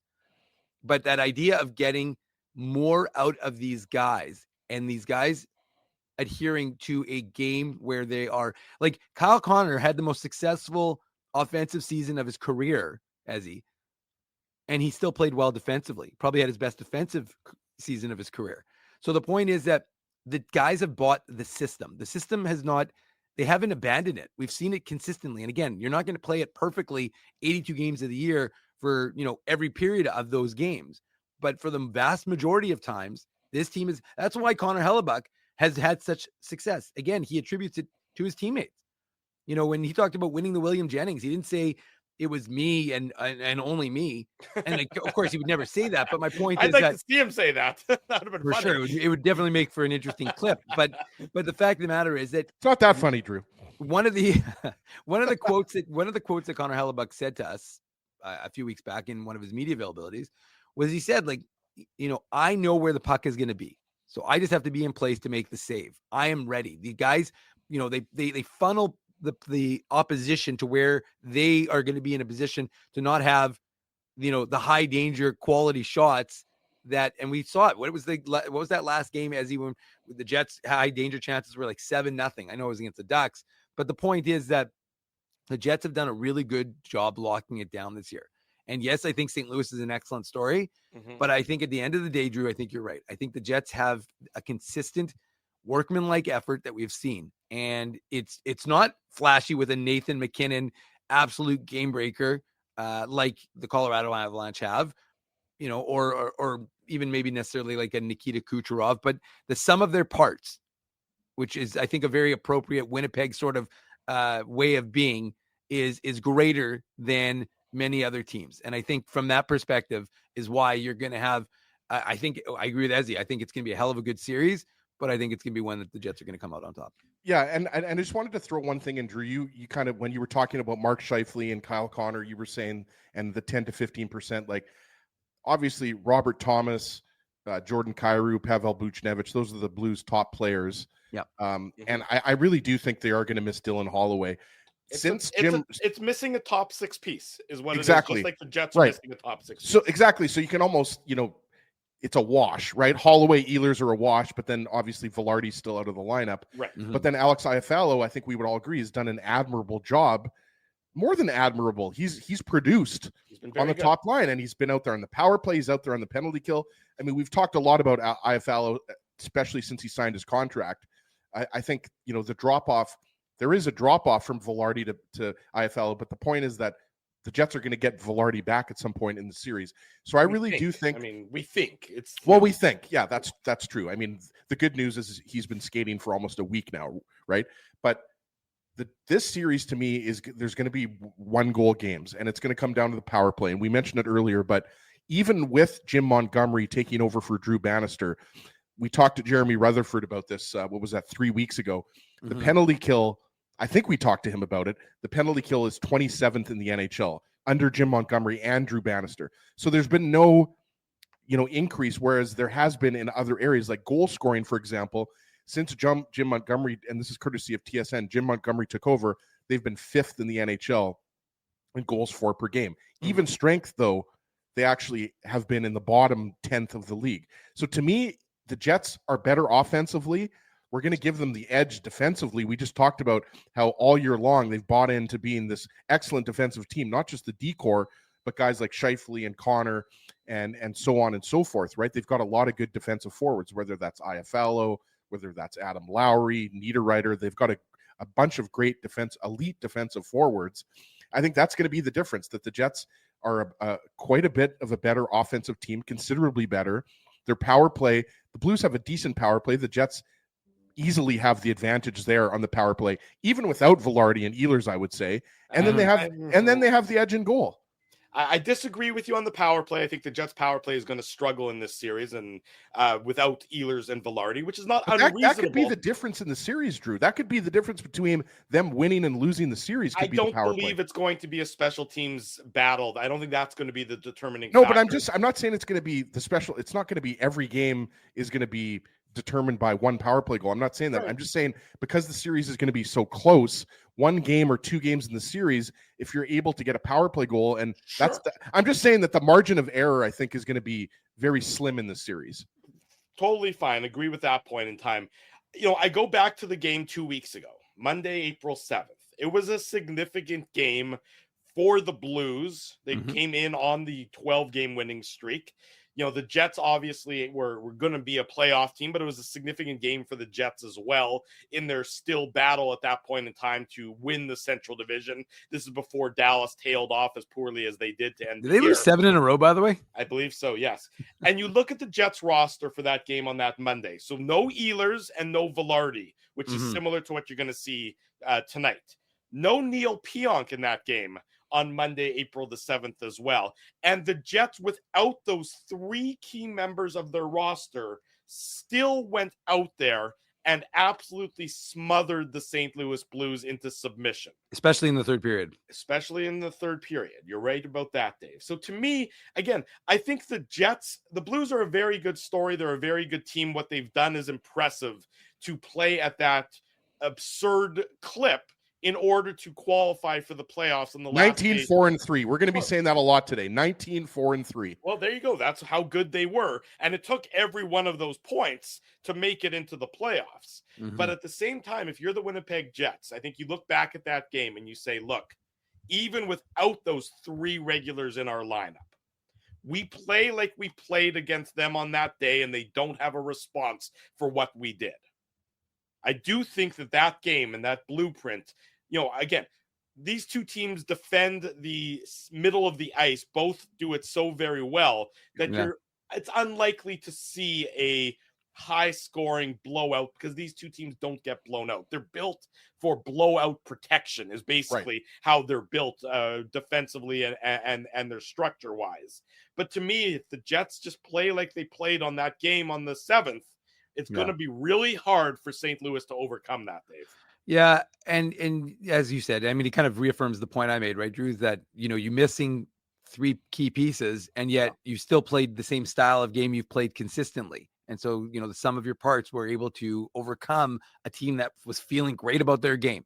And the Jets made them look kind of pedantic, right? Like they really did. Like, especially for sure, yeah. Yeah. So to me, you're sitting there and again, you're you're expecting a push in that third period, and it's not coming. And we were watching that game, of course, and the Jets just dominated. And they really demoralized the Blues. Like the Blues had nothing. They had no response. That's right. Like you said, they made them look like an average team. But to Sean's point in the previous interview, it was still a 1-goal game up until the end, and the Jets hit. Joel Hofer was good in that game. He was very good, right? In that game, right? Except for maybe handling the puck. He definitely handled the puck quite a bit. Plays the puck a little bit too much. Yeah, but it looked like Hellebuck of old a little bit. But we're not going to knock a Winnipegger, so let's leave him out of this. Skating it out to the red line like an NHL version of Mikkel Burden. Yeah, the But no, I mean, I think it just reaffirms to me that The only thing that this is what I think it comes down to. The only thing that can beat the Winnipeg Jets is the Winnipeg Jets. I really do believe that. I really believe that the Jets this year have shown that. And again, outside of a few games where you'd like, okay, you didn't love this one, you didn't love that one, but more often than not with this team that went on to win the President's Trophy, the team that I listed off all those stats via Connor, which indicated since January 1st. Remember, how many people with the Jets? I mean, someone asked me, what's the Jets' longest losing streak this year? The longest games? Yeah, it was like 3 or 4, maybe. I don't think it was 4, but like the point is that. Well, they only lost 22. So. Right. But the point was there was no malaise, right? Like the Jets had that phenomenal start right out of the gate, which obviously gave them the kind of original the playoff spot by mid-November. Yeah, exactly. But my point is that we've not seen that dip. And like I listed up, since January 1st, you've seen one of the best teams in the NHL in so many different categories, Ezzy, which just shows that they haven't deviated from the game, regardless of whether you're missing Nikolai Ehlers, regardless of whether you're missing Gabriel Velarde, regardless of whether you're missing Neil Pionk. Mm-hmm. So the point is that you've been able to plug in guys, and that has been the key to the Jets' success, is that you're not reliant on one player, because we've seen what happens when you get too overly reliant. Again, there's no Josh Morrissey replacement. There's no Mark Scheifele replacement. But ultimately, at the end of the day, this team, hockey is the biggest team game, and the Jets have shown consistently why Scott Arniel's blueprint for them is a winning one. And when you have the structure that the Jets have, Ezzy, to me, it takes a singular effort of a spectacular player to break down that structure that the Jets had. Now, Colorado last year had multiple players of that ilk. McKinnon, Makar. Last year they still had Rantanen. Those kind of Nichushkin. I mean, against the Jets, Nichushkin was good. Yeah, he put Nichushkin at a slightly lower level, but yes, he's excellent. You have to have the superior talents to break down a system consistently. Colorado had that last year. With all due respect to St. Louis's extremely talented players, they don't have that singular talent. Robert Thomas, fantastic player, will likely be on Team Canada, but he's not an individual destroyer of worlds like Nathan McKinnon is. Exactly. Like Cale Makar is. And I think, Drew, one of the things that one of the reasons why I think I would still be taking the Jets if Dylan Holloway was healthy, but I think with Dylan Holloway out of the lineup, Jimmy Snuggerud, we talked about him with Jeremy Rutherford. Yeah. He had a standout season for the University of Minnesota. I think he had like 50 points or something like that. First round pick. So Jimmy Snuggerud is a big part, but he's replacing Dylan Holloway. He's played 7 NHL games. Exactly. And Holloway had 26 goals before he was injured. So there's a lot of pressure on the line of Robert Thomas, Pavel Buchnevich, and Jake Neighbors. And you better believe Scott Arniel is going to want to have who out there? The Adam Lowry line up against that line. So I think if you shut down that line, it's a lot easier after that, the drop-off to Schenn, Snuggerud, and Kyrou. Good line. Braden Schenn had a good season, 50 points or something like that. I'm just saying that the drop-off, the Jets really only have to worry about one dangerous offensive line, I would argue. Right. I mean, I'm not saying that second line won't get a few points or a few goals, but what I'm saying is without Dylan Holloway there, that's a big loss for the Blues. And like you said, Drew, I mean, similarities to me are so obvious between the two teams. The Jets second line. What's the two hottest teams in the league in the second half? Right. But the Jets second line takes a huge hit offensively without Nikolai Ehlers in there. I mean, and so it's just amazing to me. And I know I've said this a couple times on the show, and I'll probably say it a couple times throughout our day full of coverage. Reminder, 3:00, we'll be at City Place for the Illegal Curve pregame show. Join us in the City Place food court where we broadcast from all season long, as well as back here on our YouTube channel. But losing a key member of our second line, Schenn, Kyrou, Snuggerud, nice players, just like Nemesnikov, Perfetti, and Niederreiter, nice players, solid NHL line, solid NHL performers, but it's not as dynamic without those one guys in, be it Nikolai Ehlers for the Jets or be it Dylan Holloway for the St. Louis Blues. I think it just totally revamps the matchups as a result. Yeah, I would agree with that. And it goes back to what we said before, though, if you take the Jets' top two lines versus the Blues' top two lines, even without Velarde and Ehlers, you're probably giving the Jets the advantage. When you're looking at the Jets group of defensemen versus the Blues, I think the Blues top four actually has been excellent, especially with Colton Parayko coming back. Like Justin Falk Fowler is fitting very well there when they fired him from Anaheim. But Falk and Broberg have been excellent this year. Like that's a legitimate. But then we talked about then you get a little bit weaker with Ryan Suter and Nick Leddy. Like that's an older, slower defense pairing. You could say the same thing about Logan Stanley, Luke Shen. So Drew's point is well taken. Like that's why I said it during the first half an hour before Rennie came on. I'm taking the Jets in 6, and that's because I have respect. I think the Blues can win a game in Winnipeg, and I think they can win a game in St. Louis. I just still think in a 7-game series, the Jets are a better team, and that's why I'm taking them in 6. Some people might take the Jets in 5. Some people might take the Jets in 4. But I think if you look at what the Blues did, especially after the Four Nations break, and I realize a few people have commented, a lot of those 12 wins in a row were against non-playoff teams.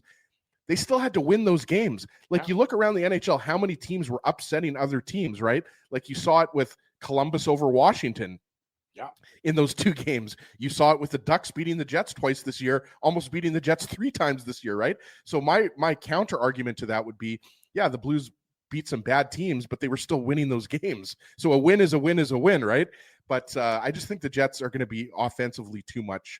And I think defensively, they're going to be able to shut down the Blues. So low scoring game, but I do think it'll go 6, maybe even 7. Worth noting, the Blues without Holloway in the lineup, he missed the last 6 games. They were 3-2-1. Without him in the lineup, their expected goals in those 6 games dropped down to 40%. I think Drew froze there, Dave. I'm not sure what happened. You know what the funniest part was, Ezzy? I was looking at it and I'm thinking, did I just freeze? I'm going to stop talking because I'm like, maybe I'm frozen. But I wasn't sure either, but like Drew is still frozen there, so I'm not sure what's going on. I got to tell you, I've never enjoyed hearing from Drew so much. This is the best. Hey, Drew, what do you think of the Jets right now? Oh, you got no opinion? Okay. So, Drew, you're taking the Jets in 5 then? Hey, Drew, I don't know, Drew. I don't think so. Hey, Drew, do you think illegalcurve.com is the best website for Jets and Moose news? Hey, Drew, do you think we should talk about last night's Moose game right now? You know what the funniest part is, Dave? He's been frozen for like a solid 25 seconds, 30 seconds now. Can you imagine, by the way, if Drew was having a health issue and you and I were just right now ripping on him? Oh, there he goes. Well, I don't think it's a health issue. I think it's a technology issue. I like Vince and Toba's suggestion. When Drew comes back, you two should fake freeze. We'd just be like, no, the problem is Toba. He'd like that. He wouldn't stop talking. So we'll, Ezzy and I'll take over the show. We'll do a little. Well, maybe you know what, Ezzy? We've got Jordan Schmaltz coming up in a few minutes. Maybe we'll head to break. And look who's back. My internet has been sketchy today. I don't know why, but it's frustrating, and such is life, unfortunately. And I don't know how much of what I said anybody could actually hear. So instead, what I'll say is we're going to go to break and come back with more on the Jets and the Blue. And we will be at our local Boston Pizza, likely for Game 3 between the Jets and the Blues. We're still trying to nail down the details, but it's looking like it's going to be Game 3, the Illegal Curve watch party and live on location post-game show. But it might be a different Boston Pizza than BP. Oh, man. Here we go again. This is the best. All right, Drew. So, Drew, what do you think of the Manitoba Moose yesterday in their game against the Texas Stars? Yeah, so Drew, which Boston Pizza is it going to be again? It's not going to be Taylor, but can you tell our viewers which Boston Pizza it's going to be? Well, Drew, I don't know why you're not talking. That's not, I mean, Drew, you're not stop really, being so argumentative. Like, come on. Like, we want to hear. He's back. Oh, damn. I honestly don't know what's happening to my internet today. I'm not pleased by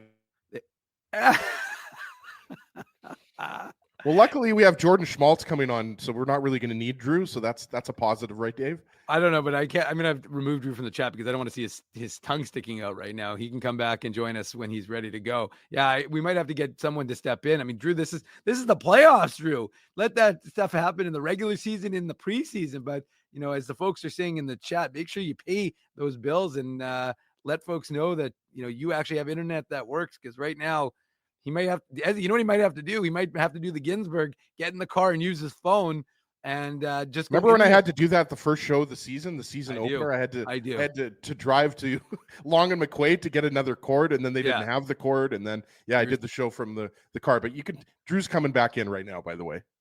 Is he? I can't tell. No, he left. He's okay. gone. So, anyways, we'll keep things rolling. We'll keep talking about this Jets Blues series. We're expecting Jordan Schmaltz, former NHLer, to join us. Played many years in pro hockey, and he'll give us some insight. He played, of course, for the Blues, so he'll give us some insight, right, Ezzy, in terms of what he sees from this upcoming series and maybe some of the other series that are going on around the NHL. I mean, it's the best time of year. I think that's what we're excited here in Winnipeg. You can feel that energy. It's palpable.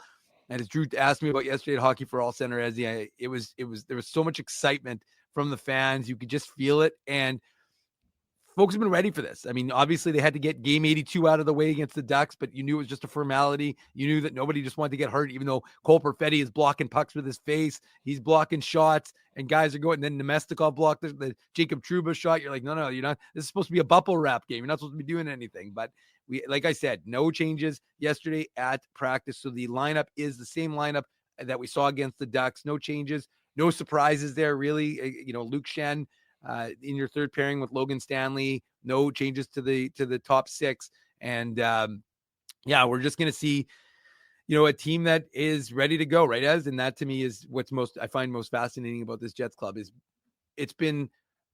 I think that they have not discounted the regular season as much as they wanted to get through it, as much as, we talk sometimes when we get to game 50, game 60, you're like, oh man, it's game 50, game 60, still have 20 games to go. Like you just want playoffs. I remember you saying maybe 4 or 5 games ago, maybe more, you were like, can we just start the playoffs now? I think folks are ready. But I think this whole dress rehearsal, there's a reason why in production, well, here's Drew Mendelbeck, maybe. There's a reason why in a play, not that I'm, Drew's more familiar with plays than I am, but he's a little more la-di-da than I. But I'm a cultured individual. You are indeed. Yeah. Books, Jerry, books. But the fact of the matter is that, there's a reason why you have the dress rehearsal before the actual production. And I just think that this season has been one long dress rehearsal for the Jets to be able to create a great structure that they're going to stick with regardless of the opponent and regardless of the situation, but also to show that guys can step up, that the depth actually does exist in this team. And that when you need a guy to replace Gabriel Velarde, Alex Iafallo isn't that guy in the same sense that he has the same hands. He has that same ability, but he's going to be able to do things that show that, hey, you're not going to miss a beat in certain regards, and it hasn't. So that to me is what I think we've seen from 82 games of the Jets, and I'm very excited to see what we're going to see tonight. Well, let me ask you guys this, and I apologize for my technical difficulties. I'm going to destroy. You should be sorry, Drew. I am very sorry. Very, very apologetic. Apologize to the audience, Drew. I'm sorry, audience. Apologize to the baby, Frank. Sorry, baby. That's an old school reference for those of you who didn't pick up on that. A classic film, if there ever was one. For the record, just as an aside, and because we do, I saw that poll because I guess it was Vince Vaughn's birthday the other day. Yeah. And they did top 10 Vince Vaughn movies, and Old School was 3rd or 4th. No. And I thought to myself, what lunatic doesn't have Old School as the best Vince Vaughn movie of all time? What did they have, like Rounders number 1? No. It was, I mean, it's great, Wedding Crashers, but like, it's definitely not his number 1 movie. Old School is better than Wedding Crashers. Yeah. Wedding Crashers for the first half of the movie was great, and then it sort of took a hard right turn and was diminishing results from then on. But Old School was consistent all the way through, top to bottom. I didn't realize we had Allison Gilmore on the show today. The X factor for the Winnipeg Jets. I asked Sean about Cole Perfetti. I mean, that second line for the Jets, Cole Perfetti is now the driver of that second line. And that's asking a lot of a player who certainly had his best season, but has had a grand total of 1 game of playoff experience. Is Cole Perfetti sort of, at least until Velarde and Ehlers are back, is Cole Perfetti one of the most important factors in this series between the Jets and the Blues? I think so. And I think especially if the Jets want to go on a long playoff run, and we expect them to obviously do that and face one of Colorado or Dallas in the second round, they're going to need Perfetti producing. Because like you said, Drew, it's not Nikolai Ehlers' line anymore. It's Cole Perfetti's line. And obviously Perfetti's getting top power play time as well. So he's going to be a key player, and he's had a great kind of second half or last 25 or 30 games of the season. So yeah, he's been phenomenal. I think that goes without saying that he's a key part of what the Jets want to do here, because we talked to Sean Reynolds. Vlad Nemestikov, he's limited offensively.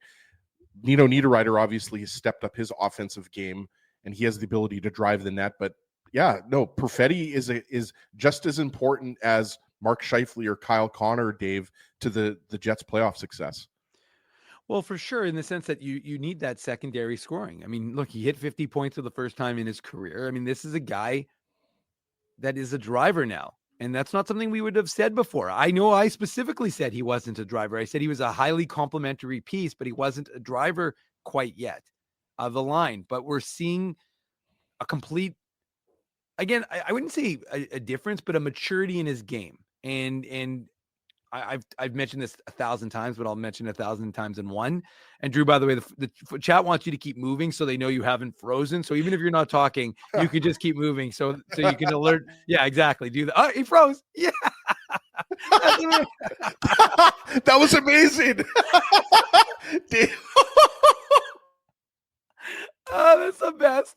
Well, if you don't think I'm going to be taking that as a screenshot from today's show, I'm getting a picture of that. Oh, well, I mean, come on. That's oh, you don't have to. I'm trust me, Vince, I am not removing Drew. Drew will eventually have to restart his computer, but that was anyways, inadvertently the best thing that's ever happened on this show. We've had a lot of years. This is what, our 16th year, Ezzy, of No, this is it, Dave. This is the highlight. Yeah, we might as well, like they say, leave on a high note. In Seinfeld, it's like, okay, that's it. Let's go. It's time to go because Drew has frozen. And this might be the best thing that's ever happened. The best was that you said that the chat wanted him to keep moving, and then he does his funny little dance, and then he freezes.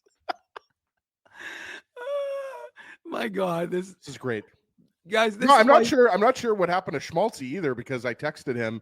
That's okay. So it's all good. Hopefully he's able to join us. I thought it was going to be great because who better to break down the Blues than someone who played for the Blues, right? No, for sure. And he obviously pays attention. And we'll get his insight if he's able to join us. Yeah. If not, it's not the end of the world. But Bailey says she's going to post that picture every time the Jets score a goal. That derailed me. I was sorry. I was about to go somewhere, and then that just Drew and his jazz hands really derailed the show. Exactly. I agree with Jay Miller. We made as C-Mac just said, it's over. Shut it down. All right. And Tristan Rivers just joined the show and said, I just joined at the right time. That was an all-time IC classic. I was saying we've been doing the show for 16 years, and that might be one of my favorite moments since I've been on for all 16 years, of course. What kind of music does Tristan Rivers play? That's what I want to know. We know he's the what are you talking about? You know Tristan. Tristan's a local. He made the movie music for Kenny and Rennie. Oh, I didn't know that. Yeah. That's awesome. So yeah. Tristan's a good dude. We met him. I'm not as much on the underground music scene as you are. Yes. I am definitely underground. Like you're at the Pyramid. You're at all these underground music venues, watching all the latest grunge music. Yeah, totally. But anyways, so look, as I guess we're talking about X factors, and we were talking about Cole Perfetti, of course, and just kind of his emergence for the Winnipeg Jets, and he is going to be a critical piece. He really is, because one of those things, I mean, whether it's him stepping up on power play opportunities or whether it's him just producing, that's what you're going to need. It can't all be on Mark Scheifele, Kyle Connor. So you're like Craig Button called Mark Scheifele his X factor. He said he's going to have to be a difference maker in the in this series. So what do you think about that, Ezzy? I mean, we know how important Mark Scheifele is. We know that Mark Scheifele is still, got that burr in his saddle if he's a horseman for that snub of the Four Nations. And Isn't Mark Scheifele a goat guy? He is a goat guy, but that's why I was thinking farming, horses. Yeah. It all kind of goes together. He might have a horse that we don't know about, but I know that he has goats. It goes together. So the point is that from your perspective, just again, how important is it for a legacy?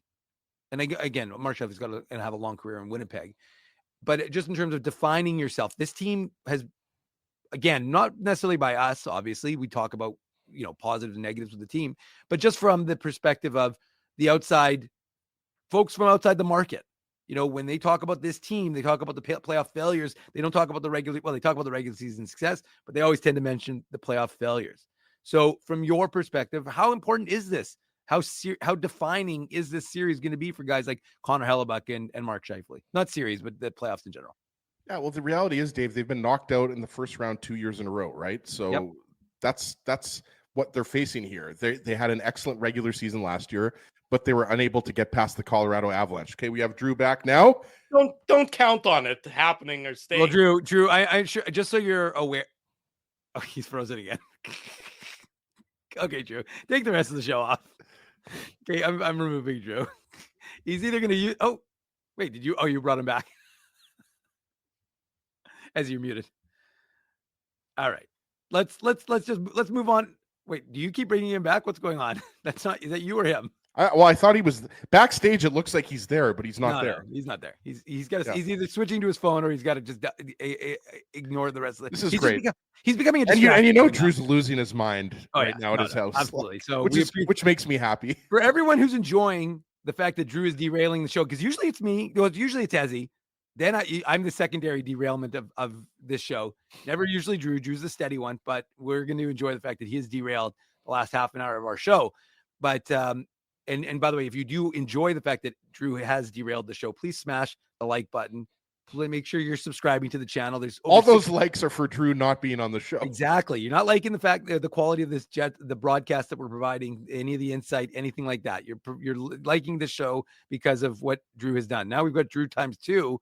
I'm not really sure what to expect, but Drew, why don't you just switch to your phone? Why are you insisting on using your crappy internet?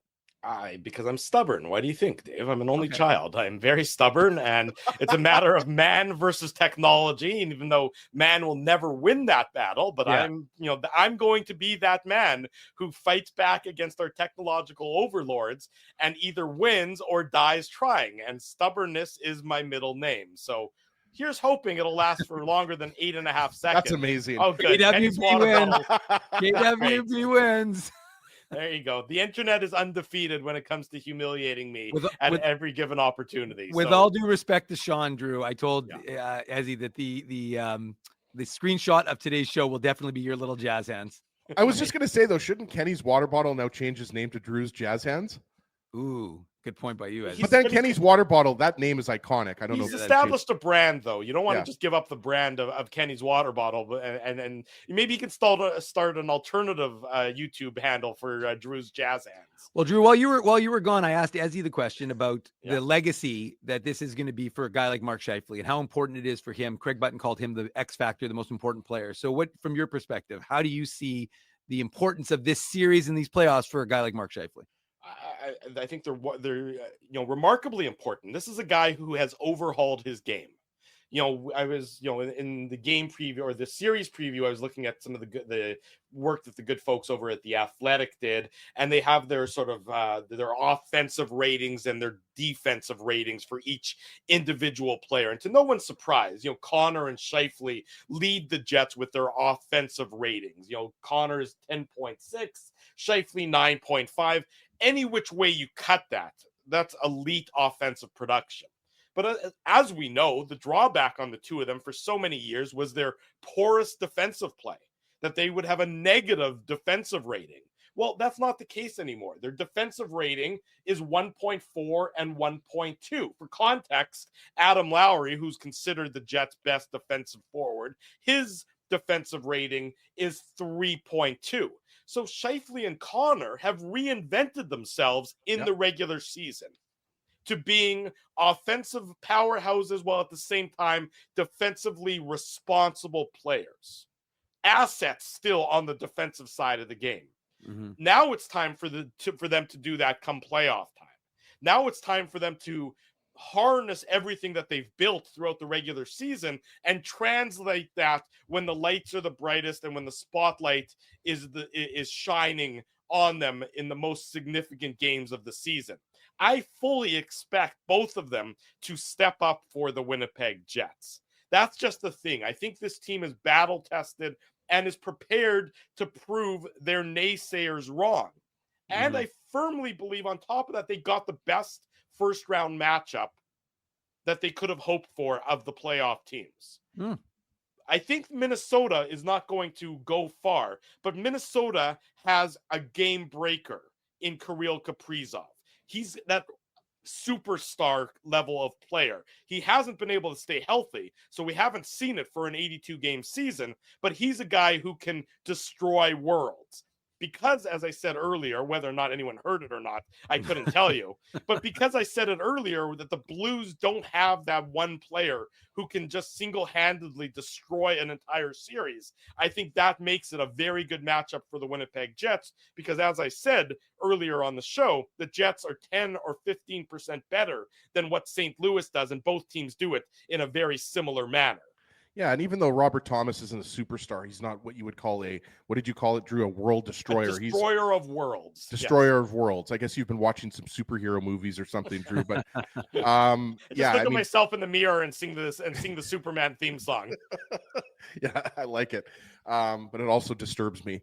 But Robert Thomas is an excellent player, and the Jets are going to have to shut down that line of Thomas, Buchnevich, and Neighbors. And we talked about Schenn, Kyrou, Snuggerud is less impactful of a line without Dylan Holloway in this series. But, it's going to ultimately come down to, are the Jets going to be able to play the type of shutdown game that they played against the Blues 2 weeks ago, against the way they played against the Dallas Stars, the way they played against the New Jersey Devils? That's going back almost a month now. But that type of game where they get an early lead and they just absolutely smother the other team and they don't let that team get anything set up. Like you said, Drew, both of these teams are good. Like their even strength defensive impacts are very good, not teams that give up a lot off of the transition. So it's going to be a lot of getting those goals from low to high, a lot of Scheifele and Connor using their speed, obviously Iafallo as well, using their speed in the Blues defensive zone, creating some, cycles, getting some shots from the slot, maybe in non-traditional ways. The Jets are on paper the better team. There's no doubt about that. But now they have to go and deliver. And in terms of Scheifele and Connor, you're right. They have never played better defensively than they did this past year. And I think it can't be understated that they also had their best offensive seasons of their careers. And so they didn't have to give up anything defensively. But yeah, there's no doubt in my mind that Scheifele and Connor and Iafallo are going to be an impactful line. There's no reason to think that they won't be. I mean, the Blues are a good defensive team. I don't think Scheifele and Connor are going to each have 2 goals every game. That's not what I'm saying. But we saw it 2 weeks ago. We saw the Jets control the game. Mm-hmm. We saw them control it against St. Louis. And it's not like St. Louis, it was such a big game for them as well. So it's not like it was a game like the game against Colorado, at the end of the season last year. That was important. That 7-0 game. Right, the 7-0 game. It was an important game, but really it was important in the sense of it was important for home ice advantage. Right. The game against St. Louis was important for St. Louis to make the playoffs. Mm-hmm. Ultimately, they did, but it took them right until game number 82 of the regular season for them to do so. There's a different context there that when the Jets play at their peak, in a game that mattered significantly to the St. Louis Blues, and I'd argue maybe a little less significantly than to the Winnipeg Jets, the Jets still went out and controlled them. And that, to me, I think is a factor that will carry over to this playoff series, Dave.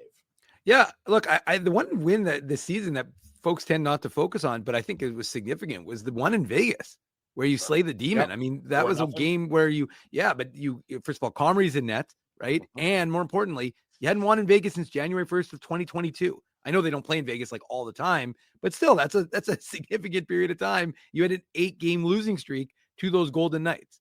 So for the Jets to have gone in and played the game the way they did, especially again in the third period, which was another one of those games where they played a very effective third period, that to me is just another indication that this Jets team is built differently. Guys, we've watched every single game this year.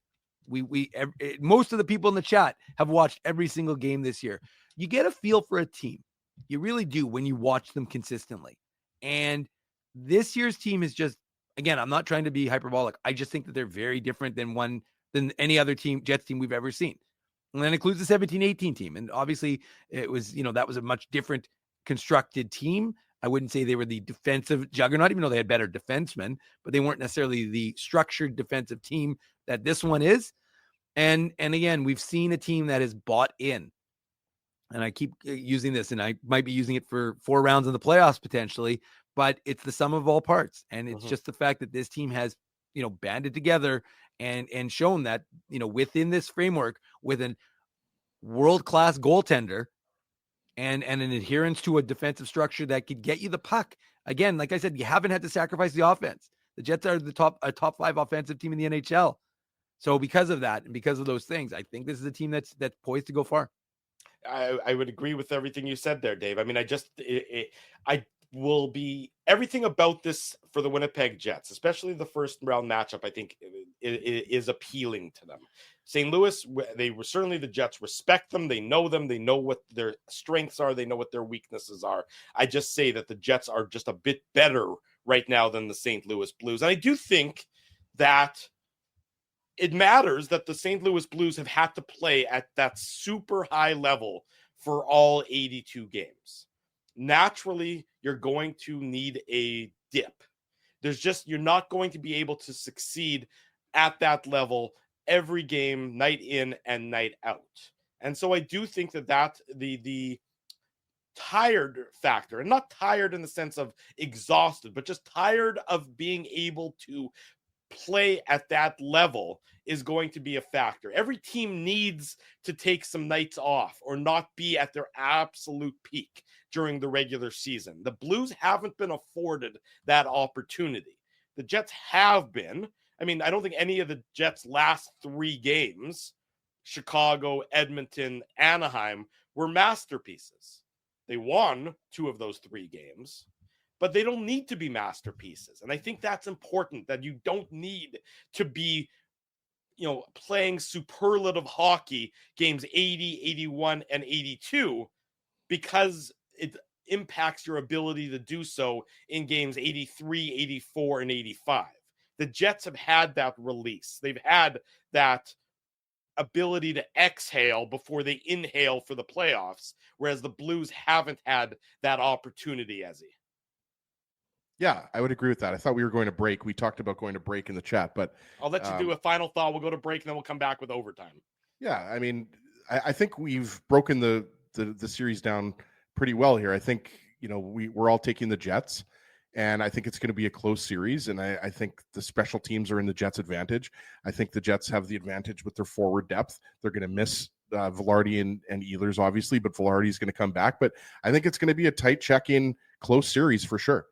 Okay, then let's go to our final commercial break of the show. When we come back, we'll talk more about the Jets and the Blues. We'll be into overtime on this morning's edition of the Illegal Curve Hockey Show. But do not fret, because, of course, we have the Illegal Curve pregame show coming up in a few hours' time. I was going to say, doesn't overtime just take us into the pregame show? Should we just keep going?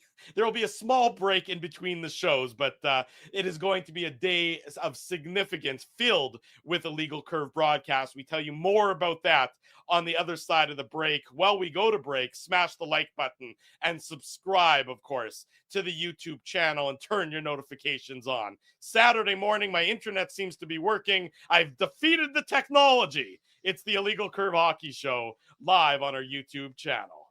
Welcome to overtime on the Illegal Curve Hockey Show. Drew Mandel, Dave Minuk, Ezra Ginsburg with you. The clock has struck 11 in the morning, which means we are into the aforementioned overtime period. A reminder, we will be at City Place in 4 hours' time, 3 p.m. Central Time.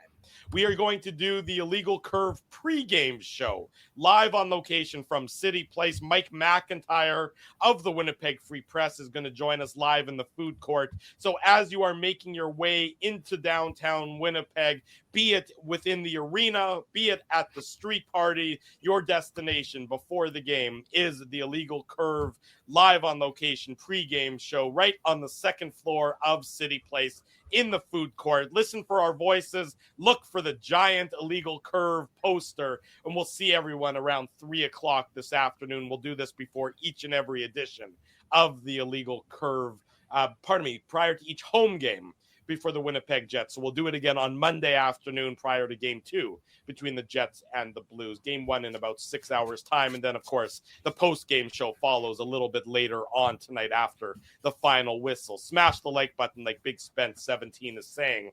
And be sure you're subscribed and turn your notifications on, because that way you'll be alerted each and every time we go live, which is still 2 more times on this little old Saturday, gentlemen. It's going to be a hell of a fun atmosphere in downtown Winnipeg.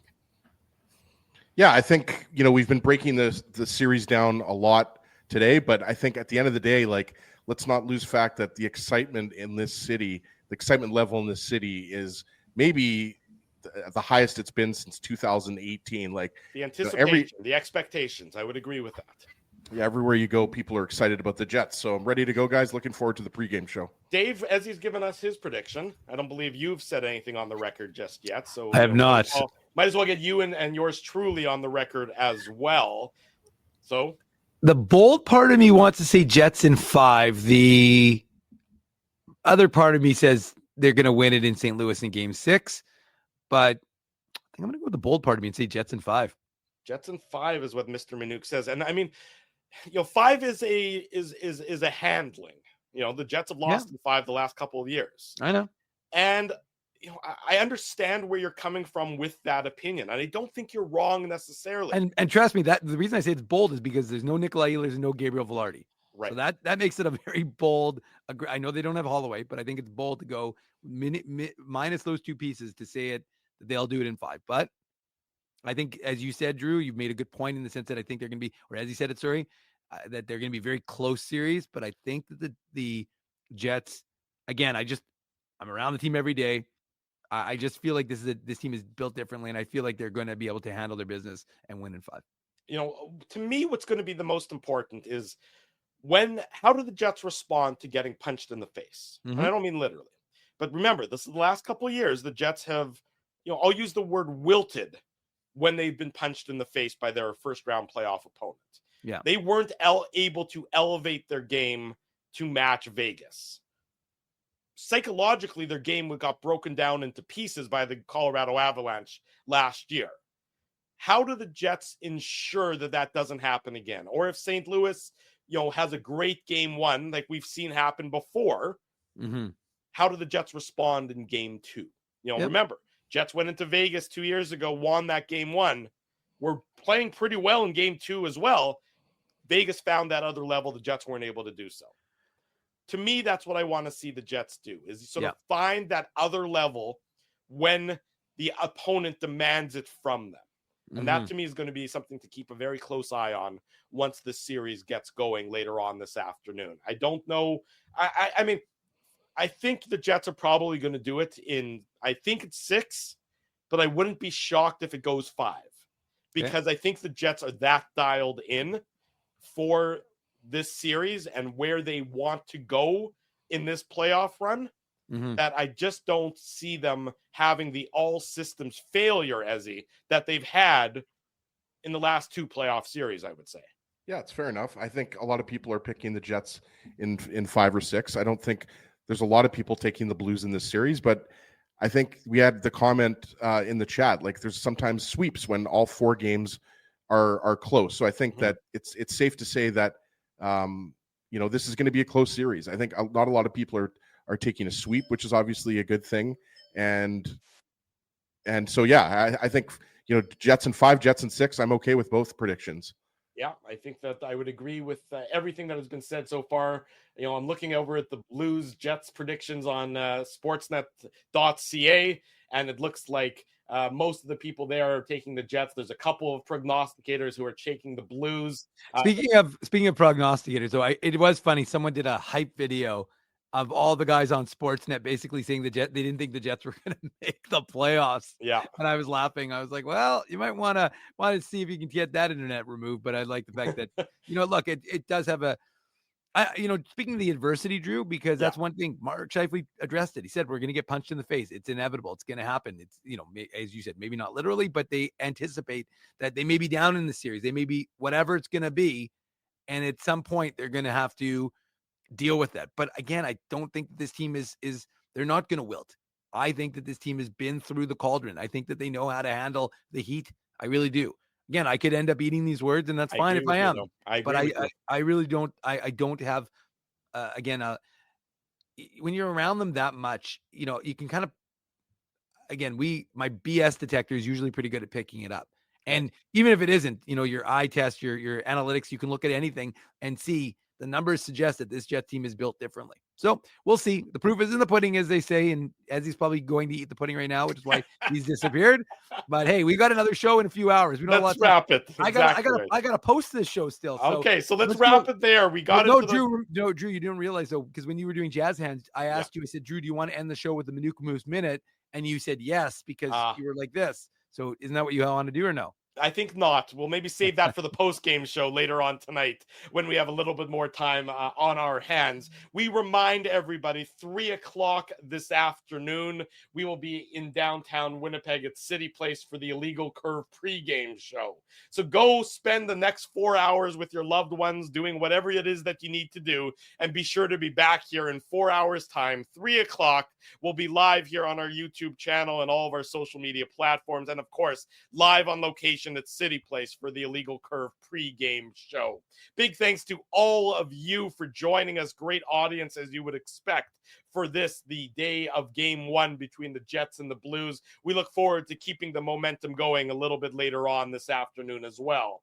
Big thanks to all of the sponsors of Illegal Curve, who make the post-game show, the Saturday show, and the website a possibility. That, of course, is our friends at Rumors Restaurant and Comedy Club, the Rady JCC 51st Annual Sports Dinner. Illegal Curve, proud to be a media sponsor of that great event. That's coming up in June. Play Now is the title sponsor of our shows. Holt Dental, Boston Pizza, City Place will be there in a few hours' time.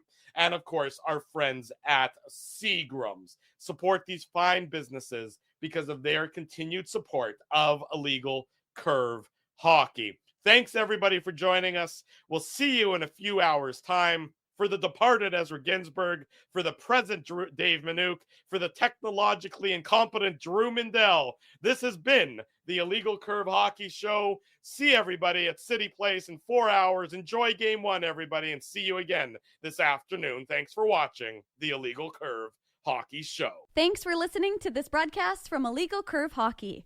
For more great Illegal Curve content, subscribe to the Illegal Curve YouTube channel, follow at Illegal Curve on Twitter, Facebook, and Instagram, and visit your online home for hockey in Winnipeg, illegalcurve.com.